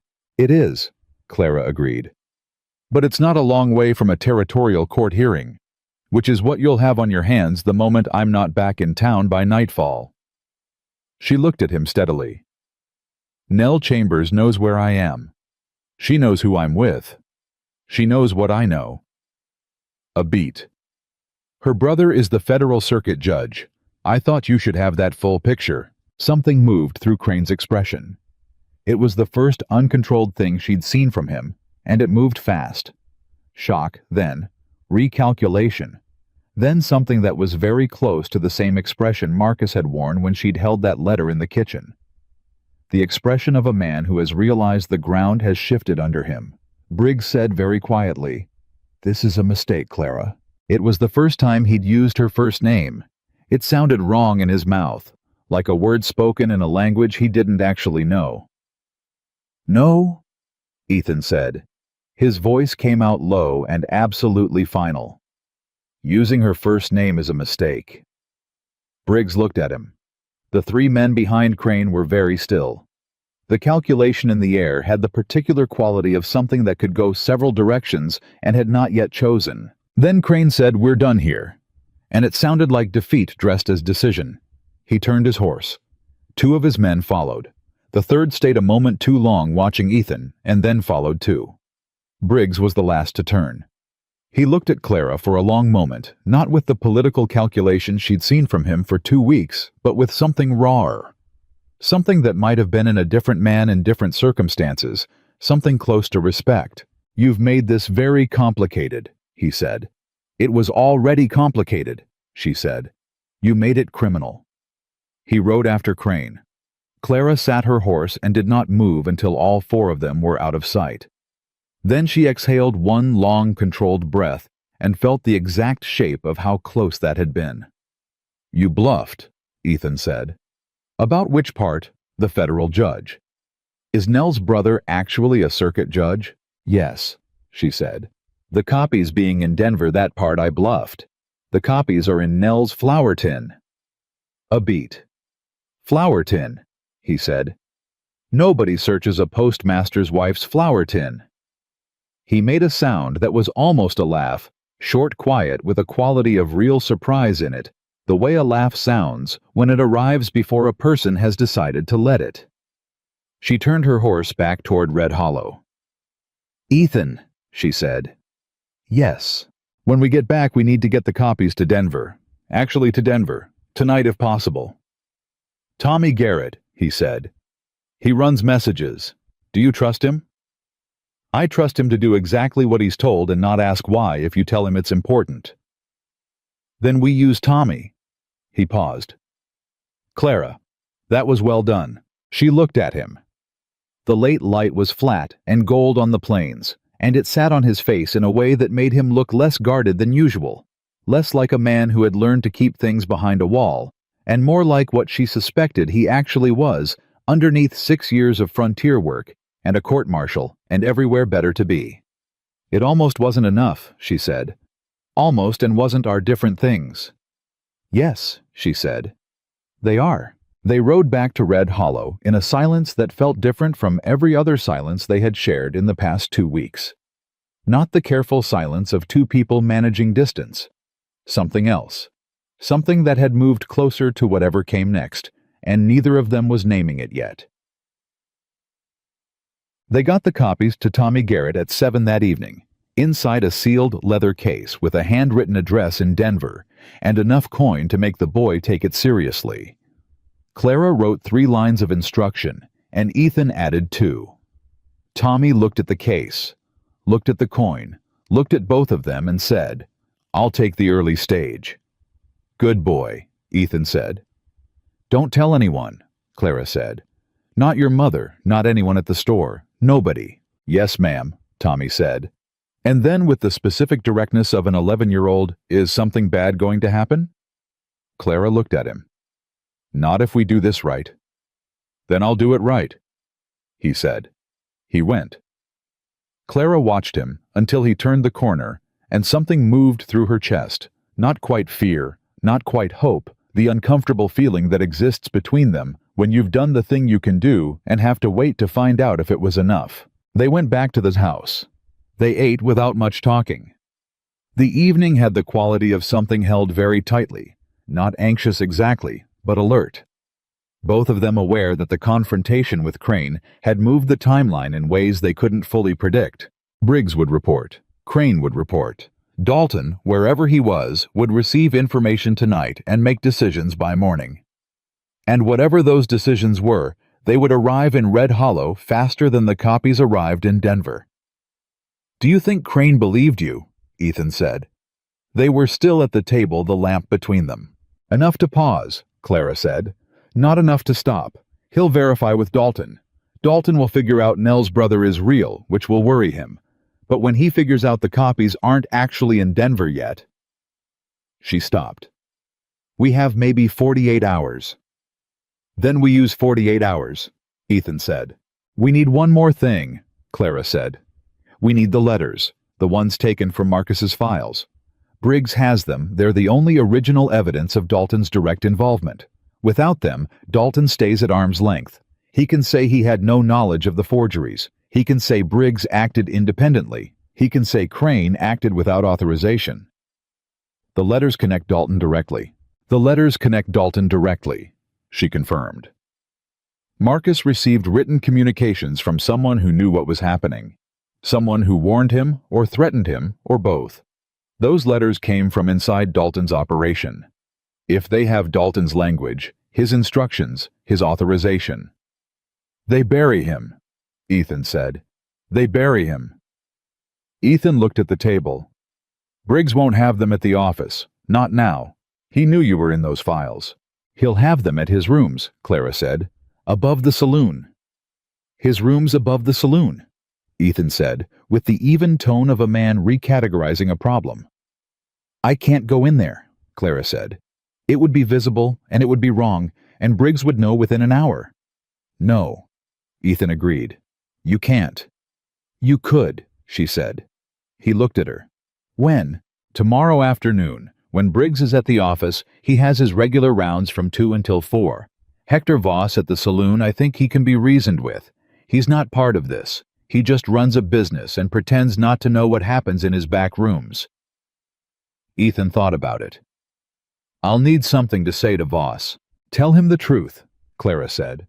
"That you're trying to keep his establishment from becoming involved in a federal land fraud case. That's the truth, and it will be persuasive." "You've been planning this for longer than tonight," he said. "I've been planning several versions of several things," she said. "This is the one the situation has landed on." He nodded slowly.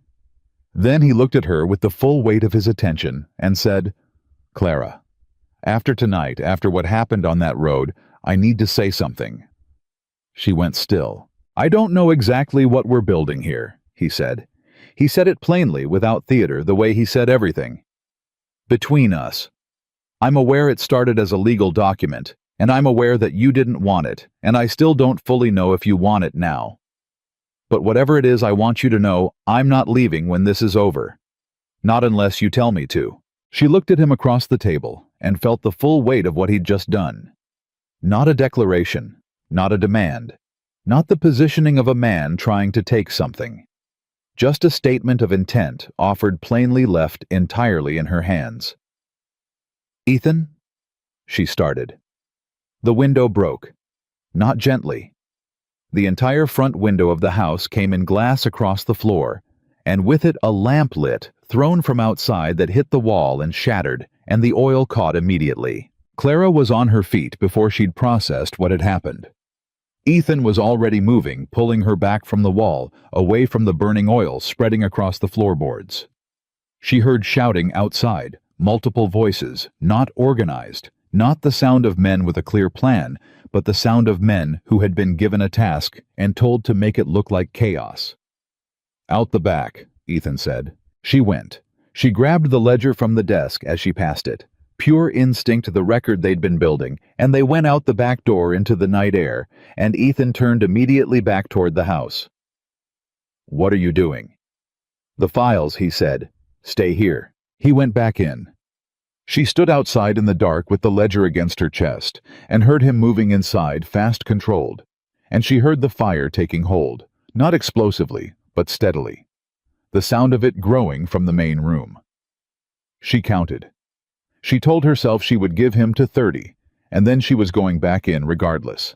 He came out at 22 with the stack of copied records under one arm and the small case of personal documents she kept in the desk drawer, her marriage certificate to Marcus property deeds letters under the other. "Go," he said.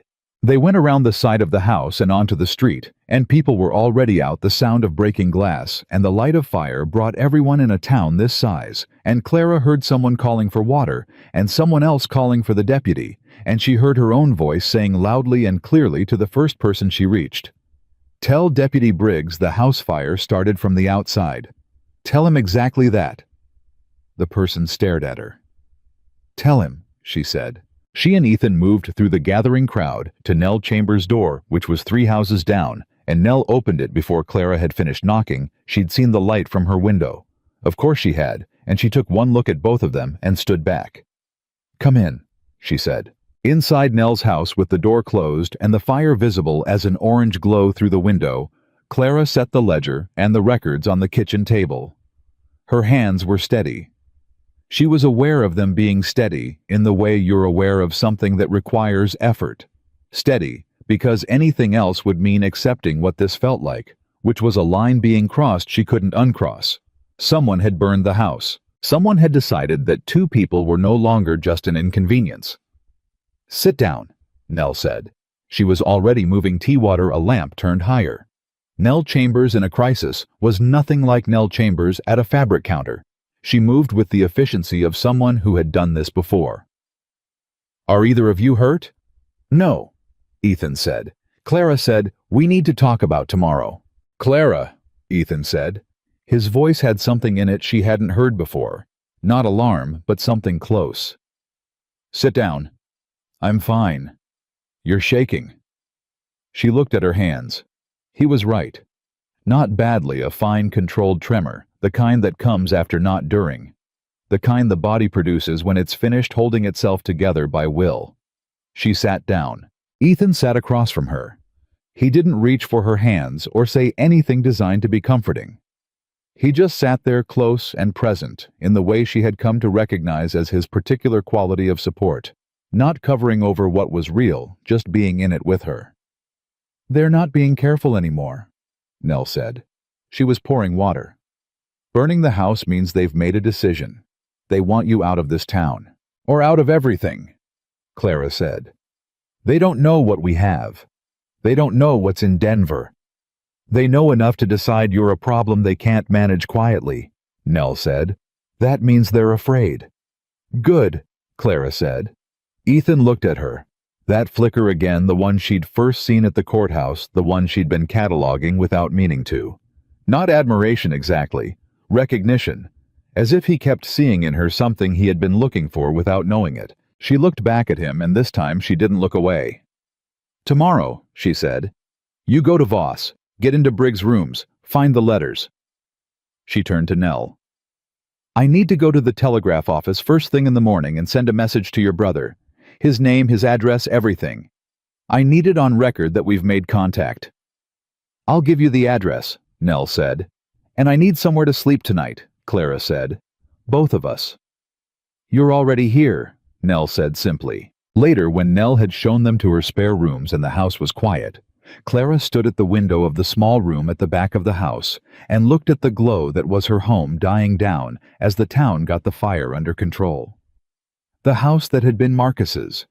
The house she had organized and cleaned and made into something livable for 4 years. The house where she had found unexpectedly, and against every reasonable prediction, something that felt like a beginning in the middle of what should have been an ending. She heard a quiet knock at the door. "Come in," she said. Ethan opened the door but didn't cross the threshold. He was in the doorframe, the way he'd been the first night she'd knocked on the guest room door, and she understood this was deliberate. He was keeping the distance she'd set even now. "You should sleep," he said. "So should you." "I know." He paused.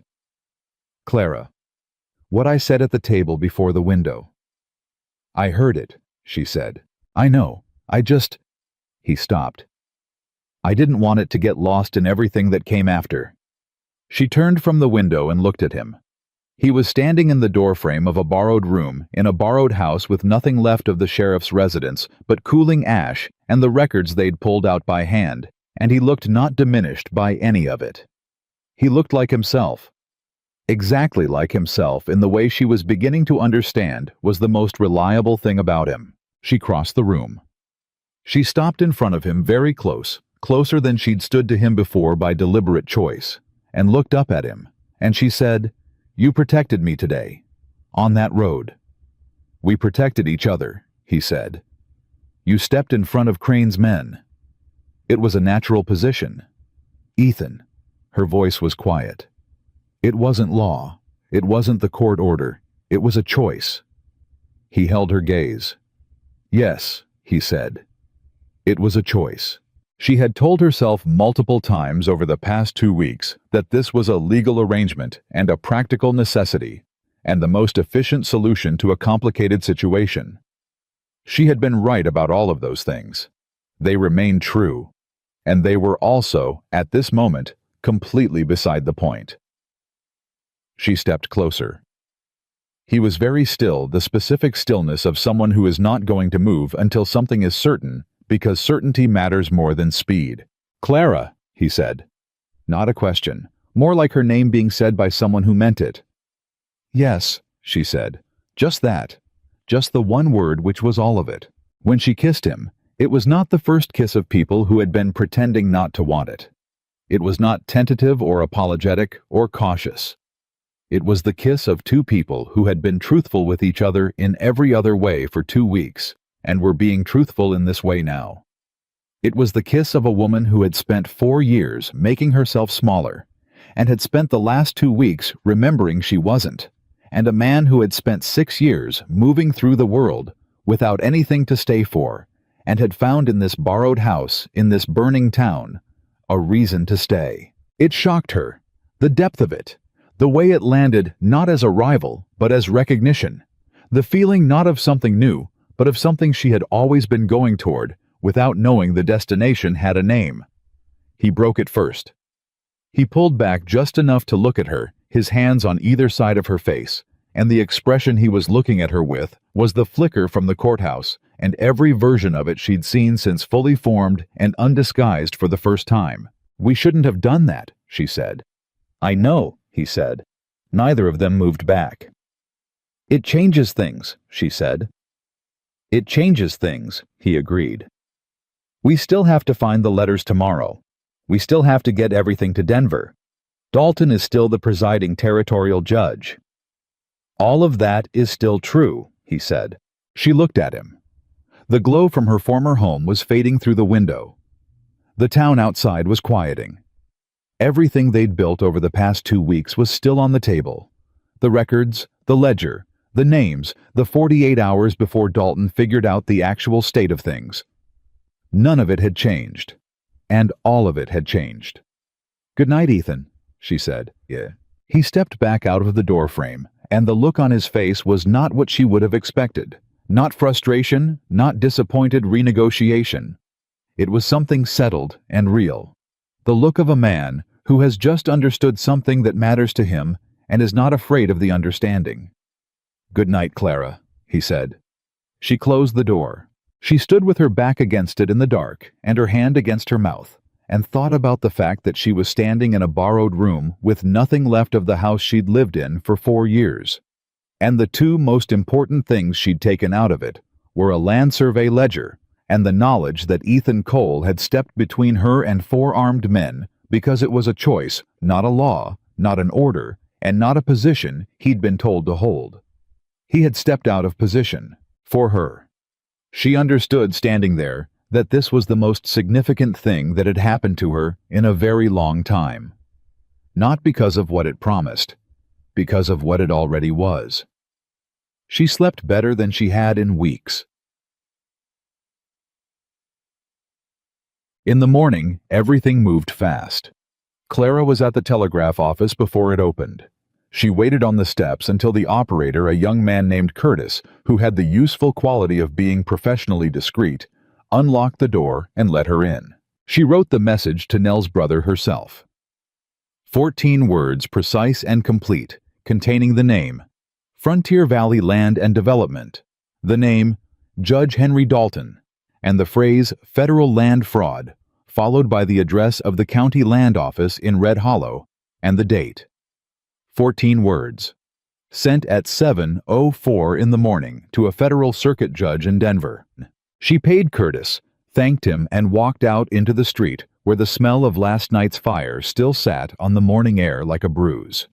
Ethan was at Hector Voss's saloon by 8 o'clock.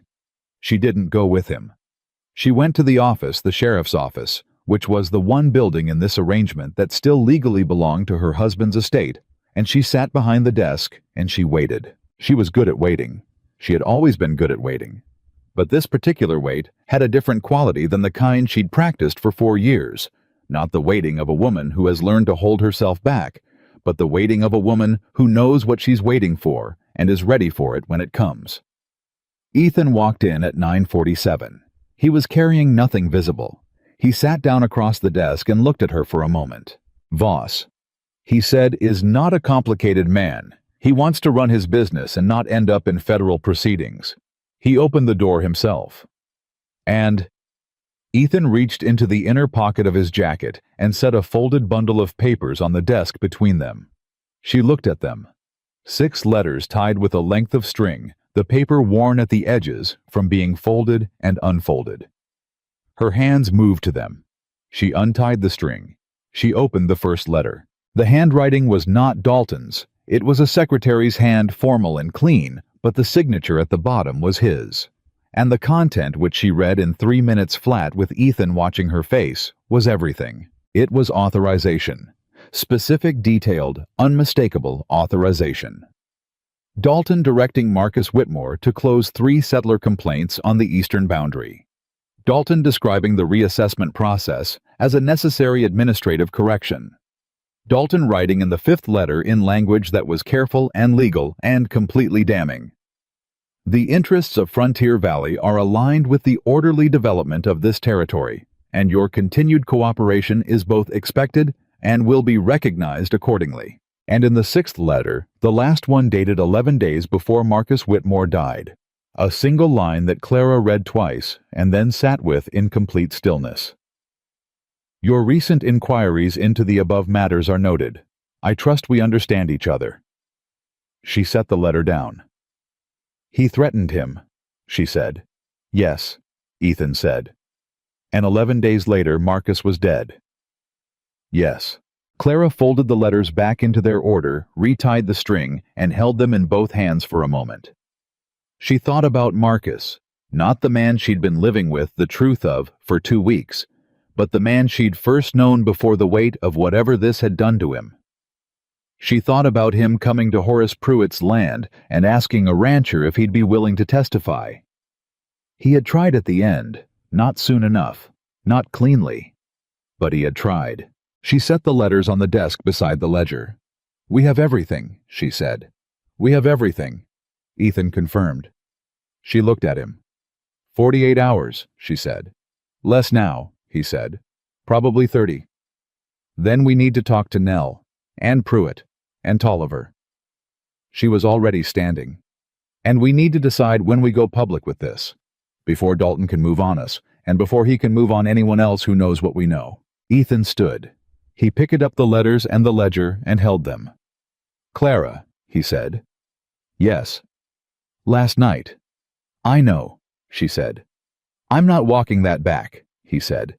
"Simple as that. Not a demand, just a fact." She looked at him. "Neither am I," she said. And then she put on her coat and walked out of the sheriff's office into the bright Wyoming morning and didn't look back to see if he was following because she already knew he was. The 30 hours they had counted on became 18. Clara knew at the moment she stepped out of the sheriff's office and saw Tommy Garrett running toward her from the direction of the telegraph office, not the easy lope of a boy on an errand, but the flat-out run of someone carrying news that couldn't wait. She held up her hand. He skidded to a stop in front of her, breathing hard. "Man came to the telegraph office," Tommy said. "Right after you left. Curtis told me, said the man showed him a court document and demanded to see any messages sent this morning. Curtis said he couldn't show private messages without a judge's order." Tommy swallowed. "The man said he had one. Said to expect an official inquiry by this afternoon." Clara looked at Ethan.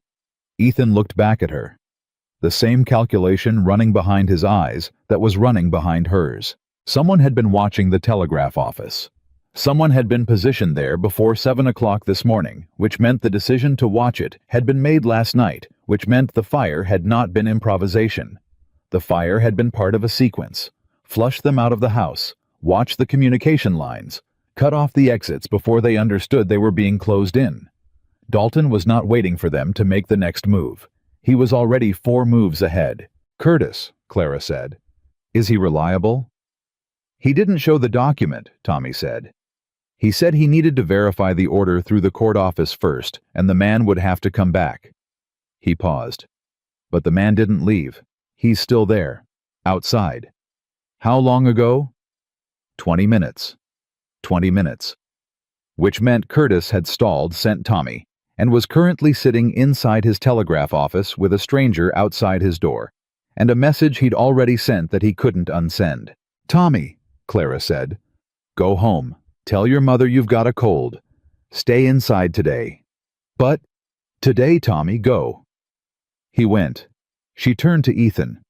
"We have to move faster than 30 hours, she said. "What do we need?" "Pruitt, Tolliver. Nell's contact in Denver. And we need to get those letters out of this town before whoever is watching the telegraph office decides to stop being subtle." She was already walking. "Briggs will know the letters are gone by now. He'll have gone to his rooms this morning." "He knows it was me," Ethan said. He said it without particular concern, which Clara noted. "Yes, which means we're not being subtle either." She stopped. "The hearing. We need to force a public hearing before Dalton can arrange a private solution. If this becomes public, if the town is present, it's harder to make it disappear." "A town hearing," Ethan said. "Who calls it?" "Any citizen of Red Hollow can call a public town meeting. It's in the territorial charter. Marcus used it twice." She looked at him. "I can call it. Today. For this evening." "On what grounds?" "Misconduct in the county land office.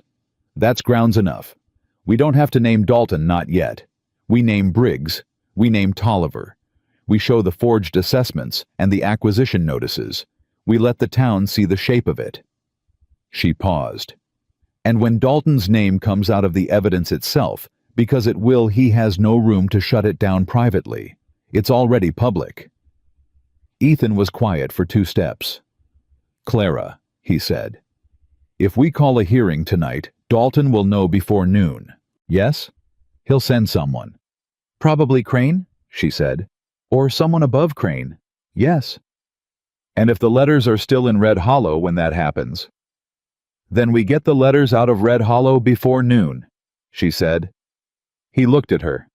How? Horace Pruitt has a son, she said. Daniel Pruitt, 24 years old. Good horse knows the eastern route to Laramie better than anyone in this county. From Laramie, the stage to Denver is 14 hours. She held Ethan's gaze.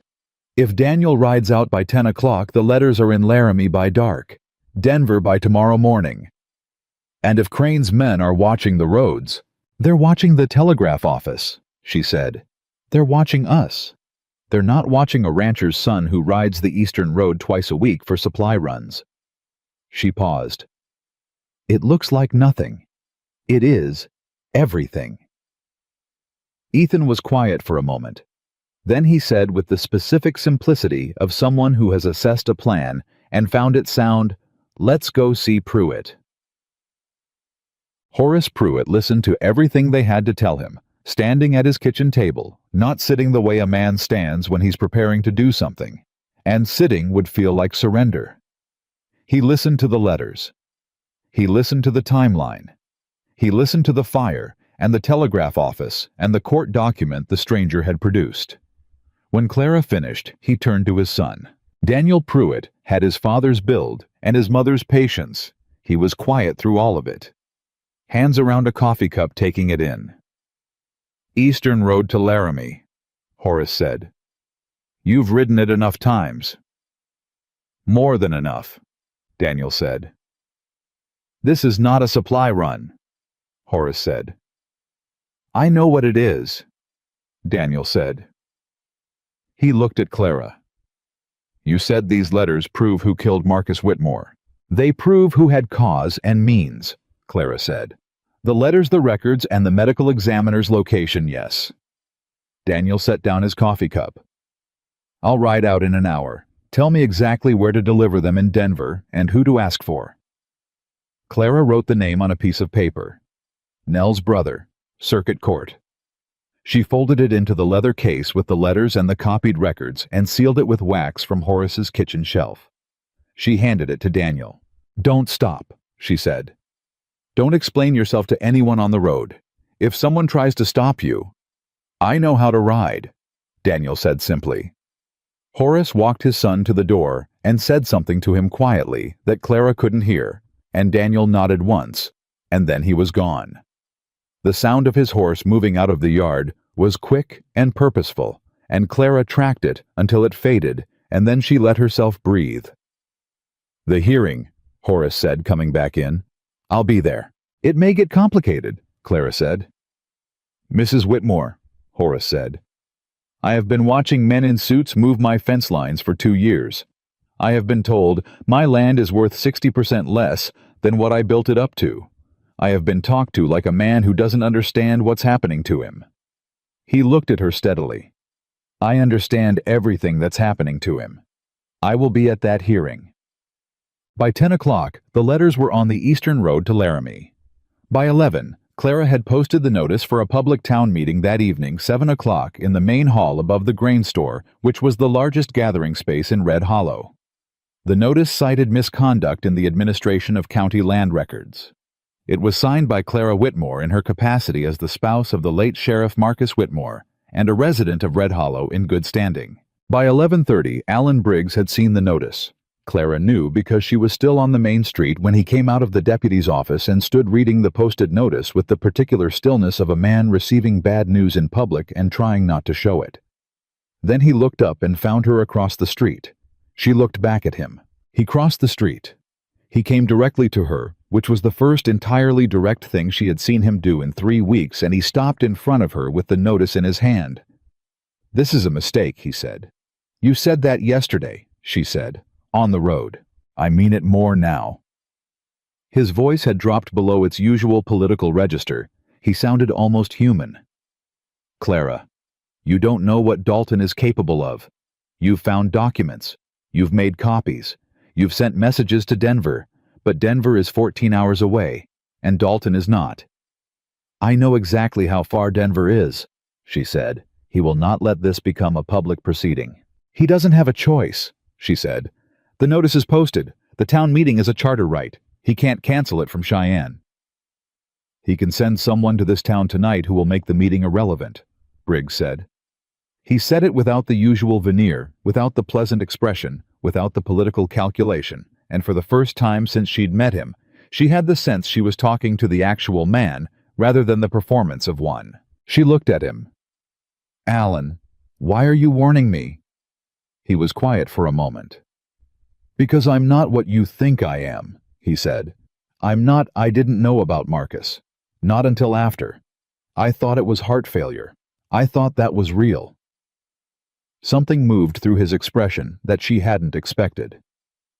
"When I understood what it was what Dalton had done, I had already been part of enough of the rest of it that getting out wasn't simple." Clara heard it. She held very still and listened to it and thought about whether it was true. "The letters you took from Marcus's files," she said. Briggs said nothing. "Briggs, I took them to protect them," he said. "Not for Dalton. I knew if Dalton's people searched the office and they were going to, after Marcus died, those letters would disappear, so I took them first." He looked at her. "I was going to—" He stopped. "I didn't know what I was going to do with them. I just knew they needed to not be where Dalton could reach them." Clara stood very still and thought about the flour tin in Nell's kitchen and the leather case on Daniel Pruitt's saddle and the 18 hours that were now more like 14. "The assessment forgeries," she said. "The Tolliver documents. You directed those." "Yes." "You used a dead man's name." "Yes." He said it plainly. "I did that. I'm not telling you I'm innocent. I'm telling you I'm not the top of this." She looked at him. "Come to the hearing tonight," she said. "Tell the town what you just told me." His expression shifted. Fear was in it, not the political kind, but the real kind, the kind that lived in the body. Dalton is going to lose this whether you testify or not," she said. "The only question is whether you're on the right side of it when it ends. You have one opportunity to be on the right side of it, Briggs. It's tonight." He looked at the notice still in his hand. She walked away. She found Ethan at the grain store where he had spent the morning doing exactly what they'd agreed. Being visible, being ordinary. Helping move a delivery of winter supplies with the store's owner in the manner of a man who had no particular urgency about anything. She came up beside him and said quietly, "Briggs came to see me. He didn't stop what he was doing. And he says he didn't know about Marcus, that he took the letters to protect them." She kept her voice level. "He says he wants out." Ethan set down the crate he was holding. He looked at her. "Do you believe him?" "Partly," she said. "I believe he's afraid. I believe he's looking for a way to survive what's coming. Whether that's the same thing as wanting out." She paused. "I told him to come to the hearing tonight. And if he does, then he stands in front of the town and says what he knows, which includes things we can't prove from documents alone, the meetings with Crane, the instructions from Dalton that were given verbally, the arrangements that never went on paper." She held Ethan's gaze. "He's either a witness or a liability tonight. I'd rather he be a witness. And if Dalton gets word that Briggs is turning, he already knows the hearing is happening," Clara said. "He'll send someone. We have to be ready for that." "Crane," Ethan said. "Or someone we haven't seen yet." Ethan was quiet for a moment. Then, "How are you holding up?" The question landed the same way it always did, from him, direct and genuine, without the layer of performance that most people applied to concern. "I'm holding up," she said.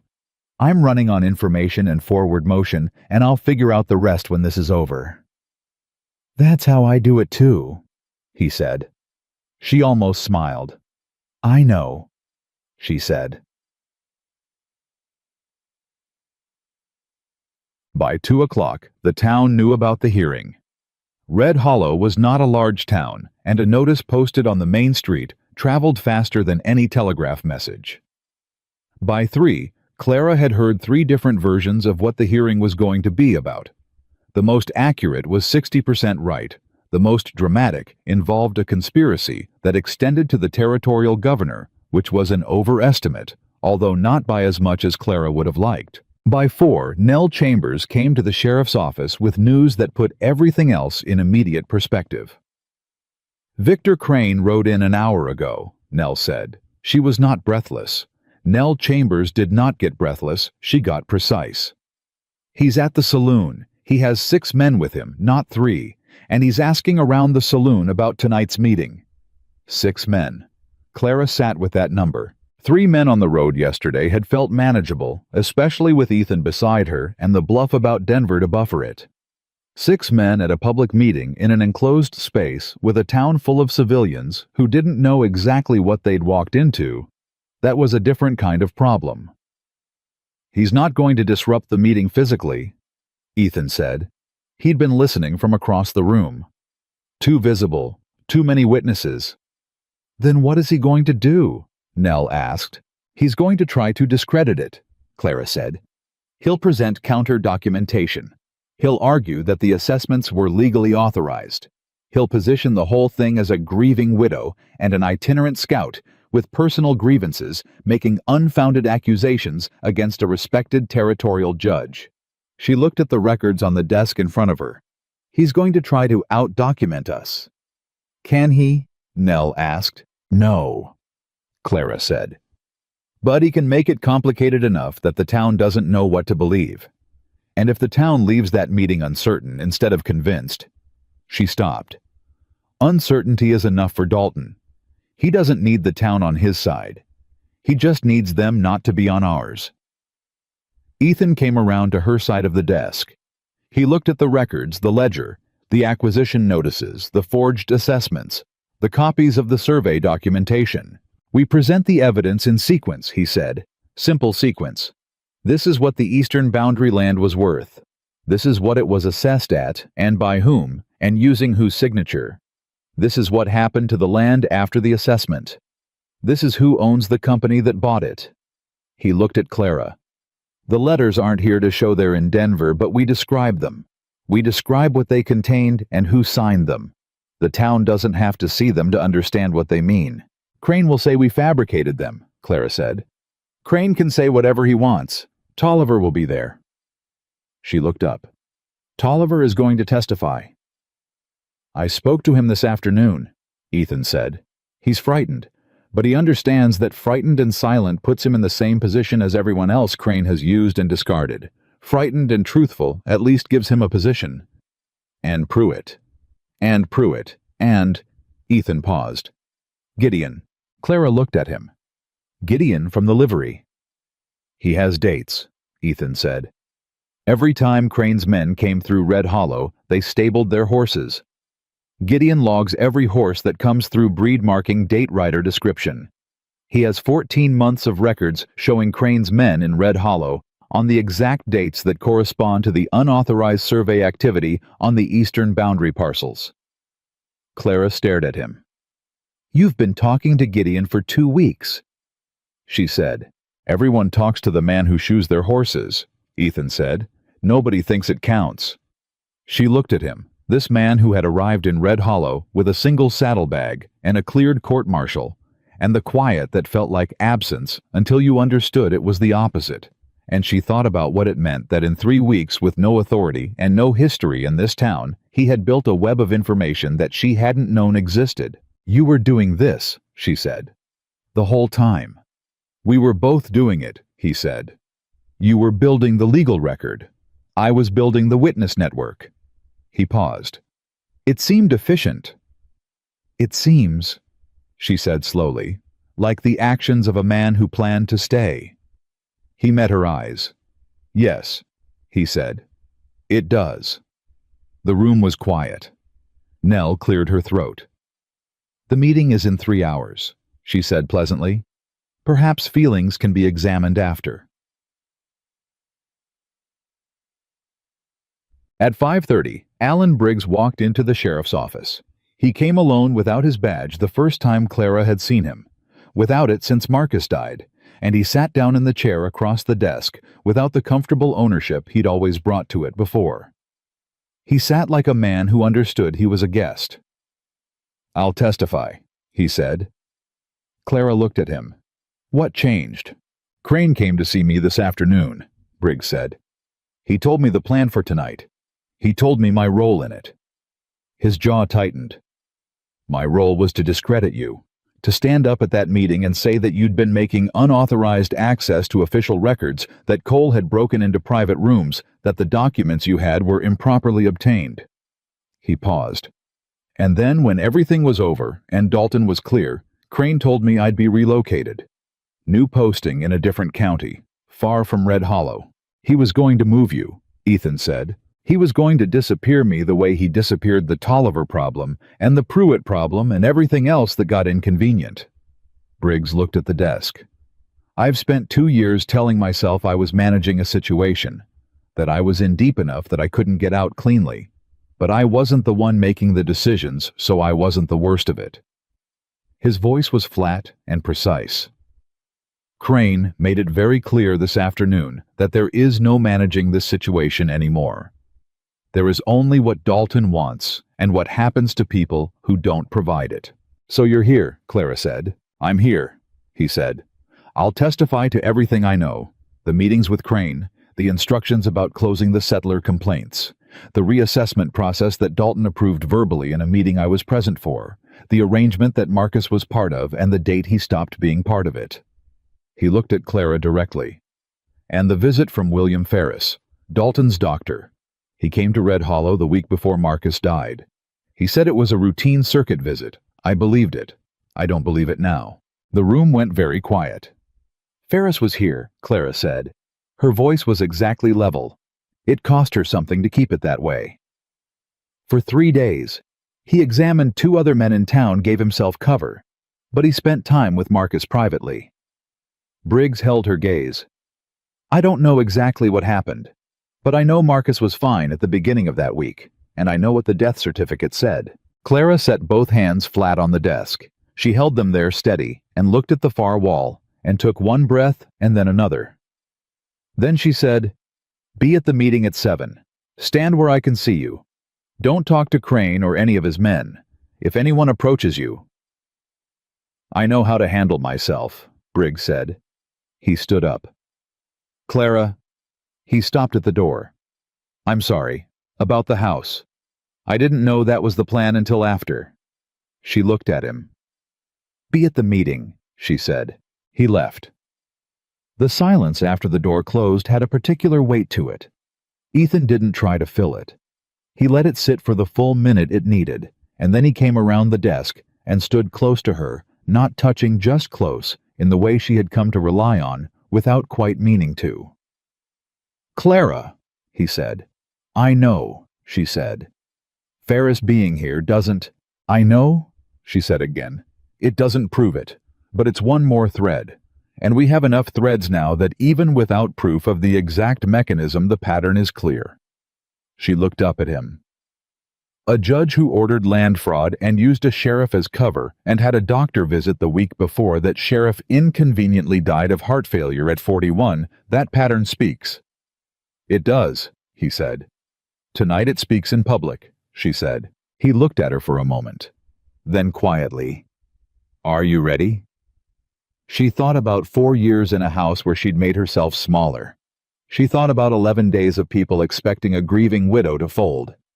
She thought about the morning she'd gone to the sheriff's office before 6 o'clock and found the file out of order, and something in her had gone cold and clear and purposeful. She thought about Ethan Cole walking out of position. Yes, she said. Ched. They arrived at the main hall above the grain store at 6:40. The room was already half full, which meant the whole town knew something real was happening. Red Hollow was not a town that came to public meetings early for entertainment.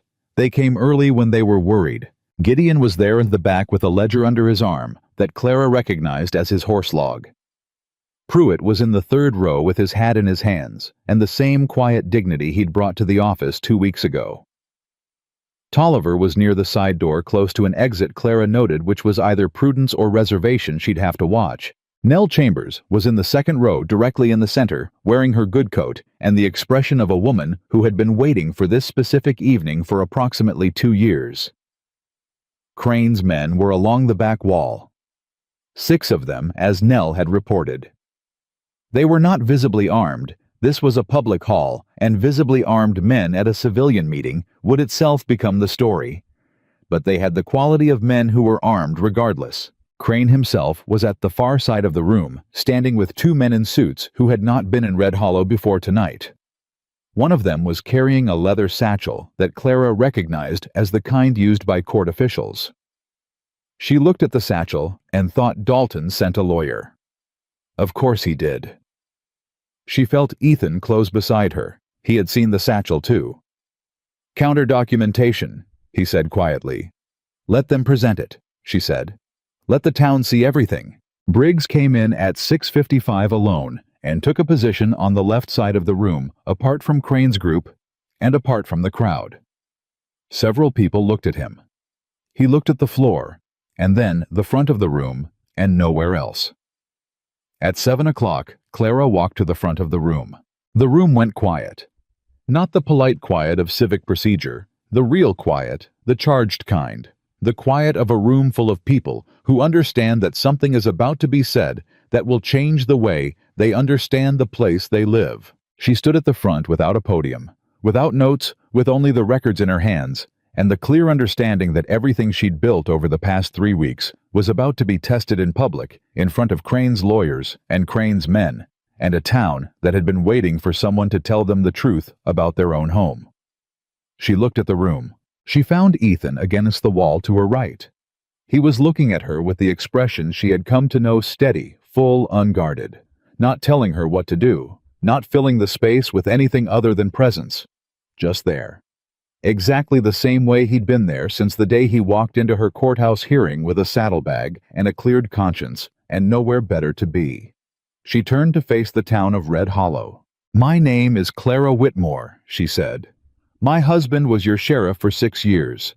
He died 23 days ago, and I'm here tonight to tell you that his death was not the end of this story."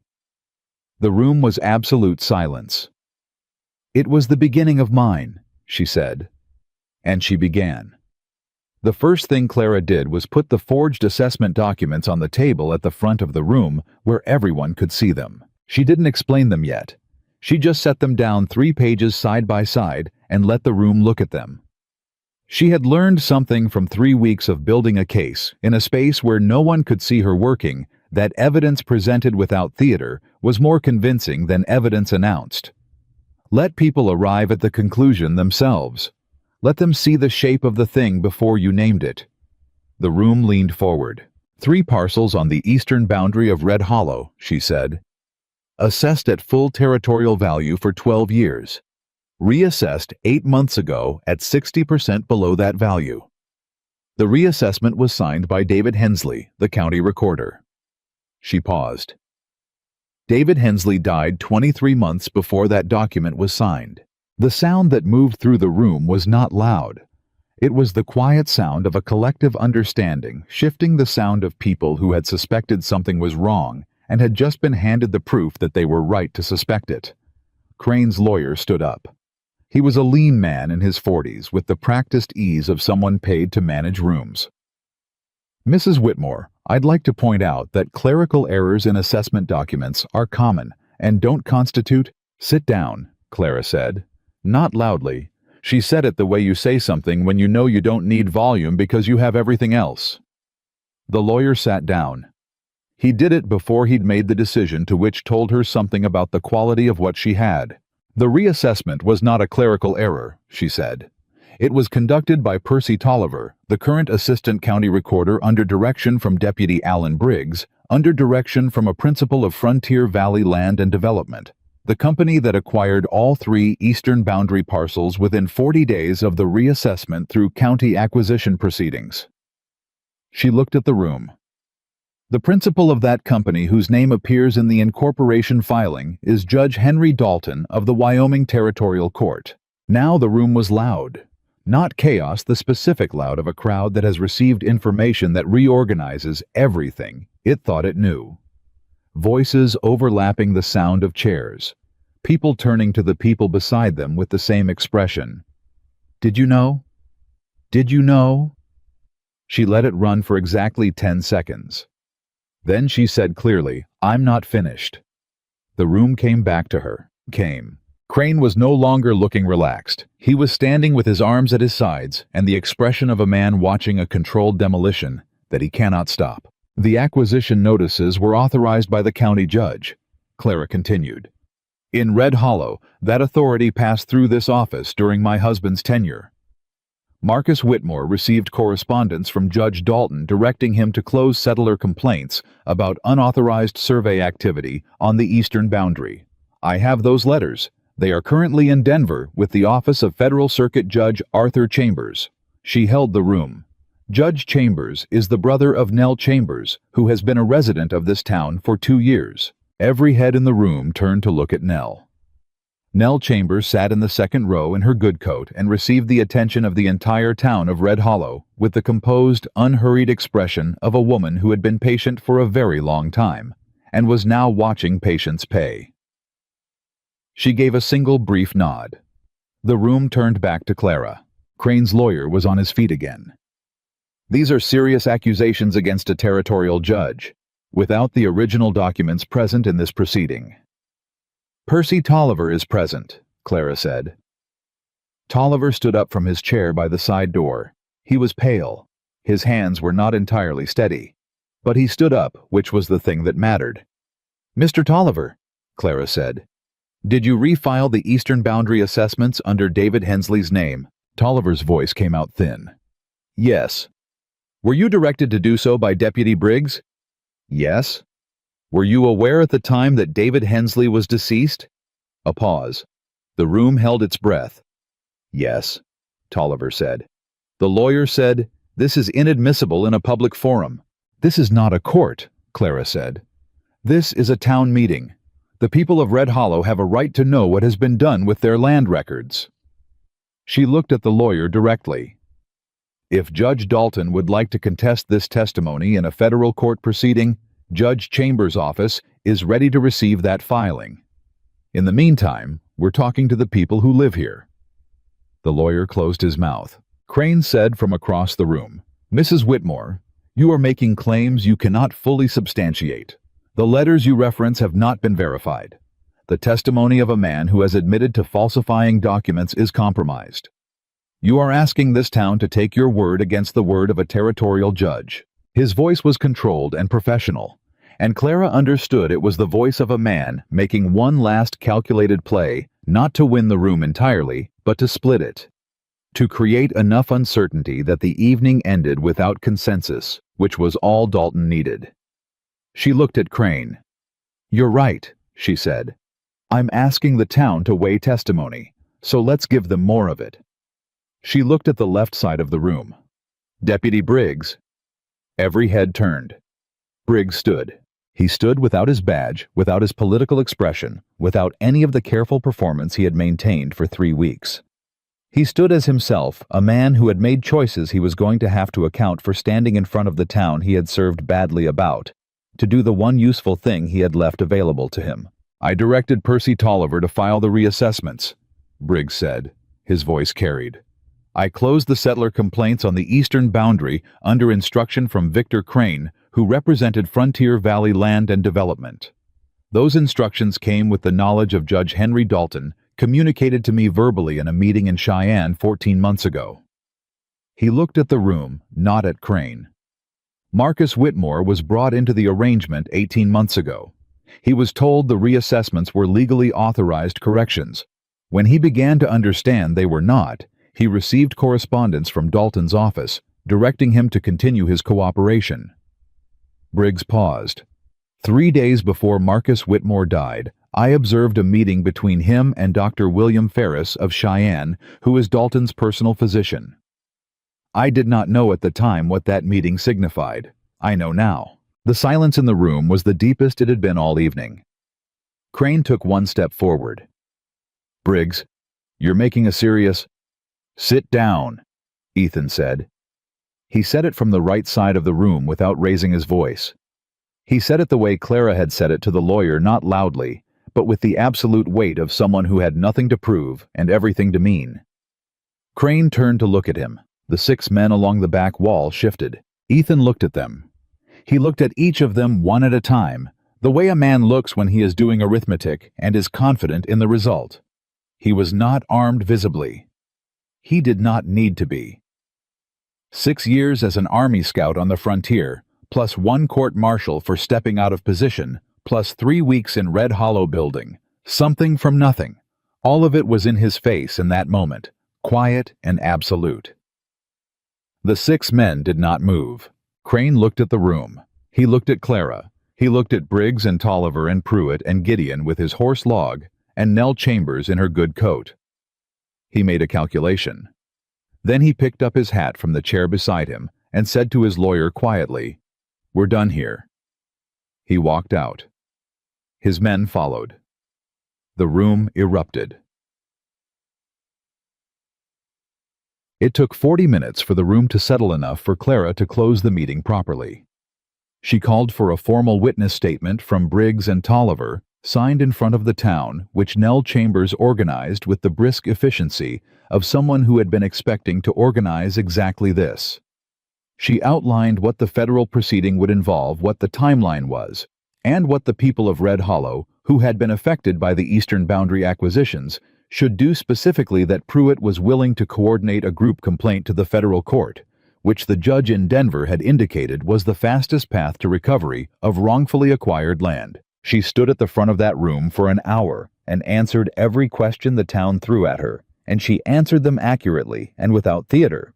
And by the end of it, the room had the quality she had been aiming for. Not a mob, not a political rally, but a community that understood what had happened to it and what it was going to do about it. When it was over, people filed out slowly, in the way people leave a gathering, where something real has happened, not eager to go talking to each other, the particular energy of a town that has just been given its own story back. Horace Pruitt shook Clara's hand on the way out, which was not a small gesture from a man of his generation. Tolliver thanked her, which she accepted with a nod, but not warmth. He had done the right thing, and it was noted, and the accounting of his part in all of it would happen in a federal proceeding, not in her personal ledger. Gideon left without ceremony, which was appropriate and exactly like him. Nell was the last to go. She squeezed Clara's hand and said, "Arthur will have the letters by tomorrow morning. He was expecting contact. He's been ready." "How long has he been ready?" Clara asked. "Since I told him about the Eastern Boundary parcels 14 months ago," Nell said. Clara looked at her. "Why didn't you?" "Because I didn't have documents," Nell said simply. "I had observation. Arthur needed documents. You got me documents." She patted Clara's hand. "You did the hard part. I just stayed available." She left. The hall was empty. The lamp on the front table was burning low. Clara stood at the front of the room alone for the first time all evening and let herself feel the full weight of what had just happened. Not dramatically, not with any performance, just honestly, the way she did everything when no one was watching. It was done. Not finished. There was a federal proceeding ahead, and depositions, and the particular grinding work of justice in a territorial court system that moved slowly and required constant attention. But the public record existed now. The truth of it was in this town's mouth and could not be put back. Dalton had lost the thing he needed most, which was invisibility. And without invisibility, a man who operates through layers of other men's hands has nothing. It was done. She heard boots on the stairs. Ethan.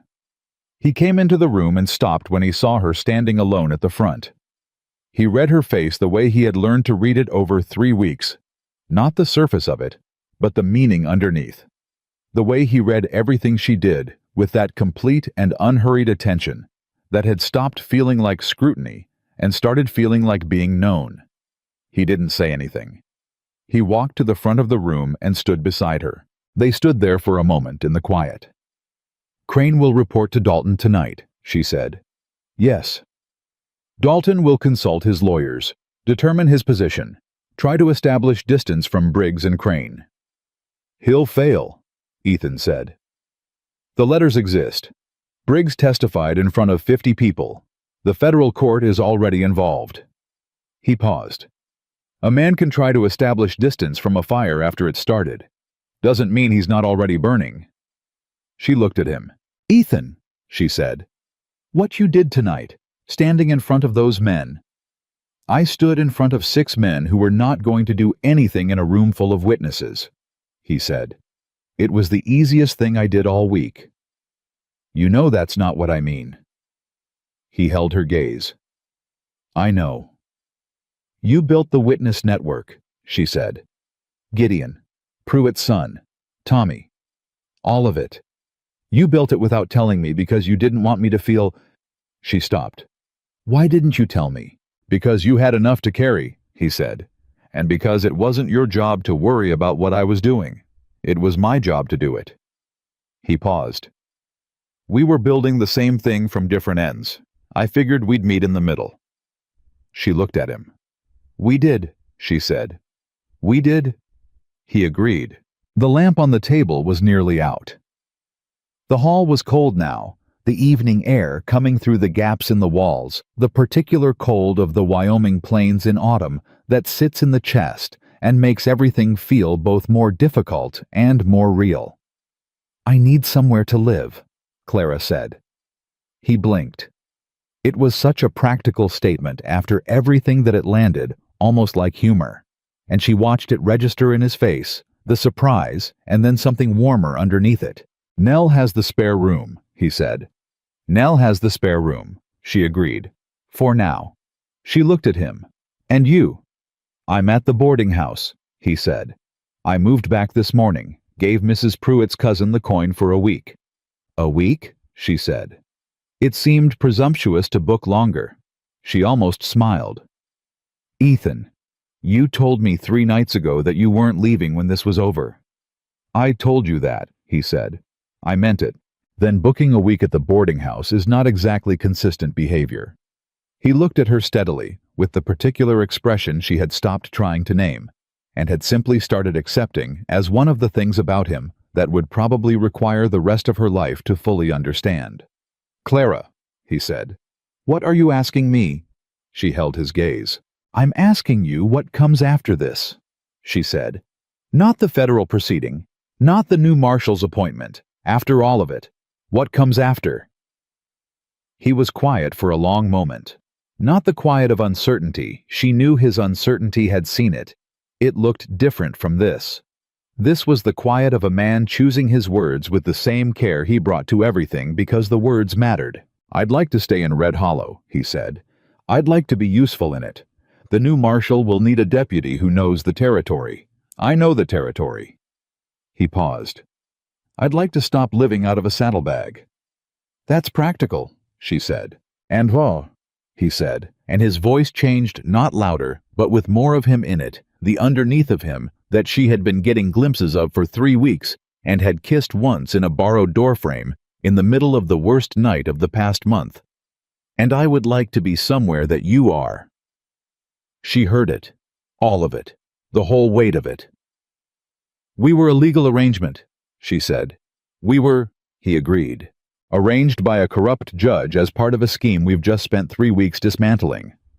Also true, he said.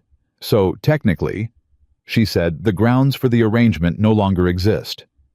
He looked at her. Something moved through his expression, not alarm, but a careful attention. Technically, he said slowly, which means, she said, that if we were to continue any arrangement between us, it would have to be on different grounds. He was very still. What grounds? He said. She looked at him. This man who had arrived with a saddlebag and an honest answer, and had stayed because something mattered more to him than moving on. Who had stepped out of position, not because he was ordered to, but because he chose to, who had sat across kitchen tables in the middle of the night and built a case beside her and never once tried to take it from her, or lead her, or protect her in a way that required her to be smaller than she was. Better ones, she said. He looked at her for one long moment. Then he crossed the distance between them, not fast, not with urgency, but with the certainty of a man who has made a decision and is not second-guessing it. And he kissed her in the empty hall at the front of the room, where she had just told the truth about everything, and it was nothing like the first kiss in the borrowed doorframe with the ash of her house still in the air. This was different. This was chosen. This was two people standing on ground they had both tested and found solid in the full knowledge of everything it had cost to get there and everything it would still require, and choosing it anyway. When they broke apart, the lamp went out. The hall was dark. Clara laughed a short, real sound, the laugh of someone who has been serious for a very long time and has just been given permission to stop. Ethan's hand was still at her face. She could feel him smiling in the dark, which was a thing she hadn't seen enough of, and was going to make a point of remedying. "We need a new lamp," he said. "We need a great many things," she said. "We'll figure them out." "We usually do," she said. They walked out of the hall together into the night air of Red Hollow, and the street was quiet. Not the fractured quiet of a town holding itself together without a center, but the particular quiet of a place that has just settled something and is resting in the aftermath. Lights in windows. Voices somewhere in the direction of the saloon. Not fighting voices, talking ones. The sound of a town that had been given its story back and was deciding what to do with it. What came after was not simple and was not fast. The federal proceeding opened 6 weeks later in a temporary court convened in Red Hollow, because Arthur Chambers decided with the particular authority of a man who had been waiting 14 months for enough evidence that he would bring the court to the place the crime had been committed, rather than asking the victims to travel to it. Dalton arrived with 3 lawyers. He looked like a judge, composed, authoritative, with the specific dignity of a man accustomed to being the most powerful person in any room he entered. He took his seat across the aisle from Clara and looked at her with an expression designed to communicate that this was a temporary inconvenience. She looked back at him with no expression at all. The proceeding lasted 4 days. It heard from Tolliver, who testified clearly and in full, having made a cooperation arrangement with the federal court that Briggs had helped negotiate. It heard from Briggs himself, whose testimony on day 2 ran for 3 hours and covered every meeting, every verbal instruction, every arrangement that had never gone on paper but existed in his memory, with the precision of a man who had known all along that memory might be the only clean thing he had left. It heard from Horace Pruitt and 6 other Eastern Boundary ranchers who had been organizing under Pruitt's coordination for 5 weeks and arrived in court with a collective statement that was 72 pages long. It heard from Gideon, whose horse log was admitted as evidence, and proved date by date, month by month, that Victor Crane's men had been in Red Hollow on every significant date in the timeline. Gideon testified in his characteristic style, short, direct, without embellishment. And when Dalton's lawyer tried to suggest his records were incomplete, Gideon said, "I've logged every horse in this county for 11 years. Ask anyone in Red Hollow." The lawyer did not ask anyone in Red Hollow. On day 3, the letters arrived from Denver. Not copies. The originals which Daniel Pruitt had delivered, and which Arthur Chambers had verified and sealed in a federal evidence envelope that he opened in court with the ceremony the moment deserved. Dalton's lead lawyer asked for a recess when the letters were read into the record. Arthur Chambers denied the request. Clara sat in that courtroom and heard her husband's name read in the context of letters that had threatened him and the name of the doctor who had visited him 3 days before he died. And she held herself exactly as she had held herself for 4 days straight, present, looking at the evidence as it was presented, not as she wished it were. Marcus had made choices she had looked away from. He had also tried at the end to make a different one. Both of those things were true. She was not going to simplify either of them to feel better. Ethan was beside her every day. Not at the table, he had no official standing in the proceeding, but in the seat directly behind her, close enough that she could feel his presence without needing to look. She looked back at him once on day 3, when the letters were being read, and he held her gaze with the full steadiness that was simply him, constant and unperformative, and she turned back to the court and got through it. On day 4, Arthur Chambers delivered his finding. Judge Henry Dalton was found liable for federal land fraud conspiracy to falsify official documents and abuse of judicial authority. Victor Crane faced the same charges. Tolliver received a reduced finding in consideration of his cooperation. Briggs received a suspended finding with a 5-year probationary posting, the most contentious decision of the proceeding, and one that Clara did not entirely agree with, but which she understood was the cost of the testimony that had made everything else possible. Dalton's lawyers announced immediate appeal. Arthur Chambers looked at them with the patience of a man who had been in this profession for 30 years. "File your appeal," he said. "The evidence will look the same on the second review." In the weeks that followed, the eastern boundary parcels were returned to their original owners through a federal reclamation order that took 11 weeks and an enormous amount of paperwork that Clara helped organize, because she was, as it turned out, the person in Red Hollow who understood the county records better than anyone. She did this from an office, not the sheriff's office, a small room in the county building that Arthur Chambers's court had designated as an official federal records liaison position for the duration of the land reclamation process.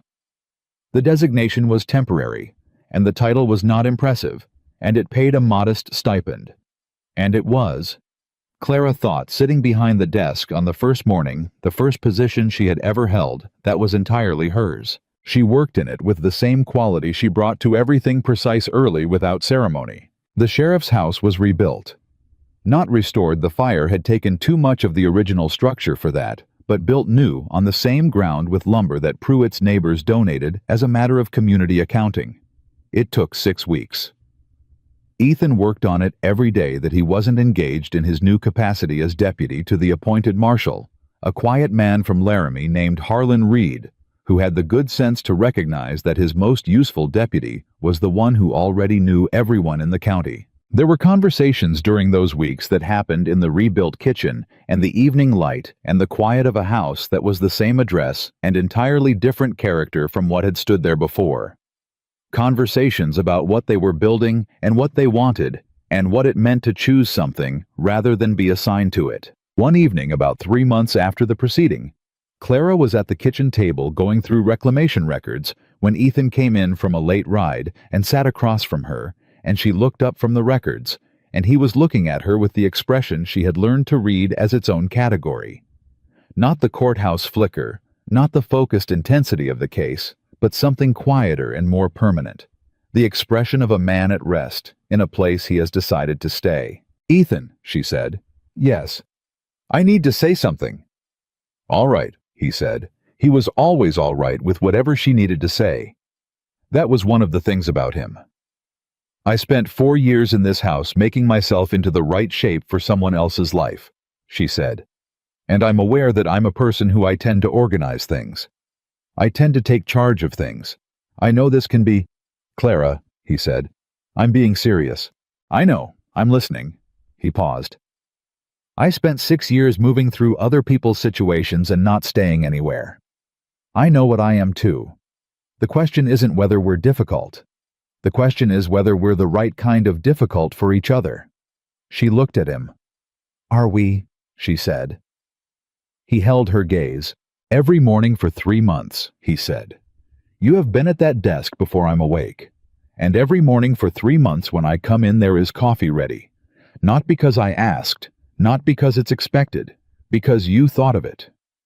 He paused.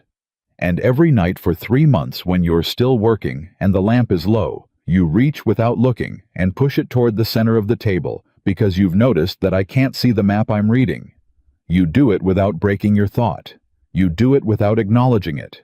She was quiet. "That's a small thing," she said. "It's not a small thing at all," he said. "It's the kind of thing that tells you what a person actually thinks of the space you occupy." She held his gaze for a long moment. "You pushed my coffee cup closer this morning," she said, "when it was getting cold. You refilled it from the stove without asking." "Yes," he said. "That's also not a small thing," she said. "No," he agreed. "It's not."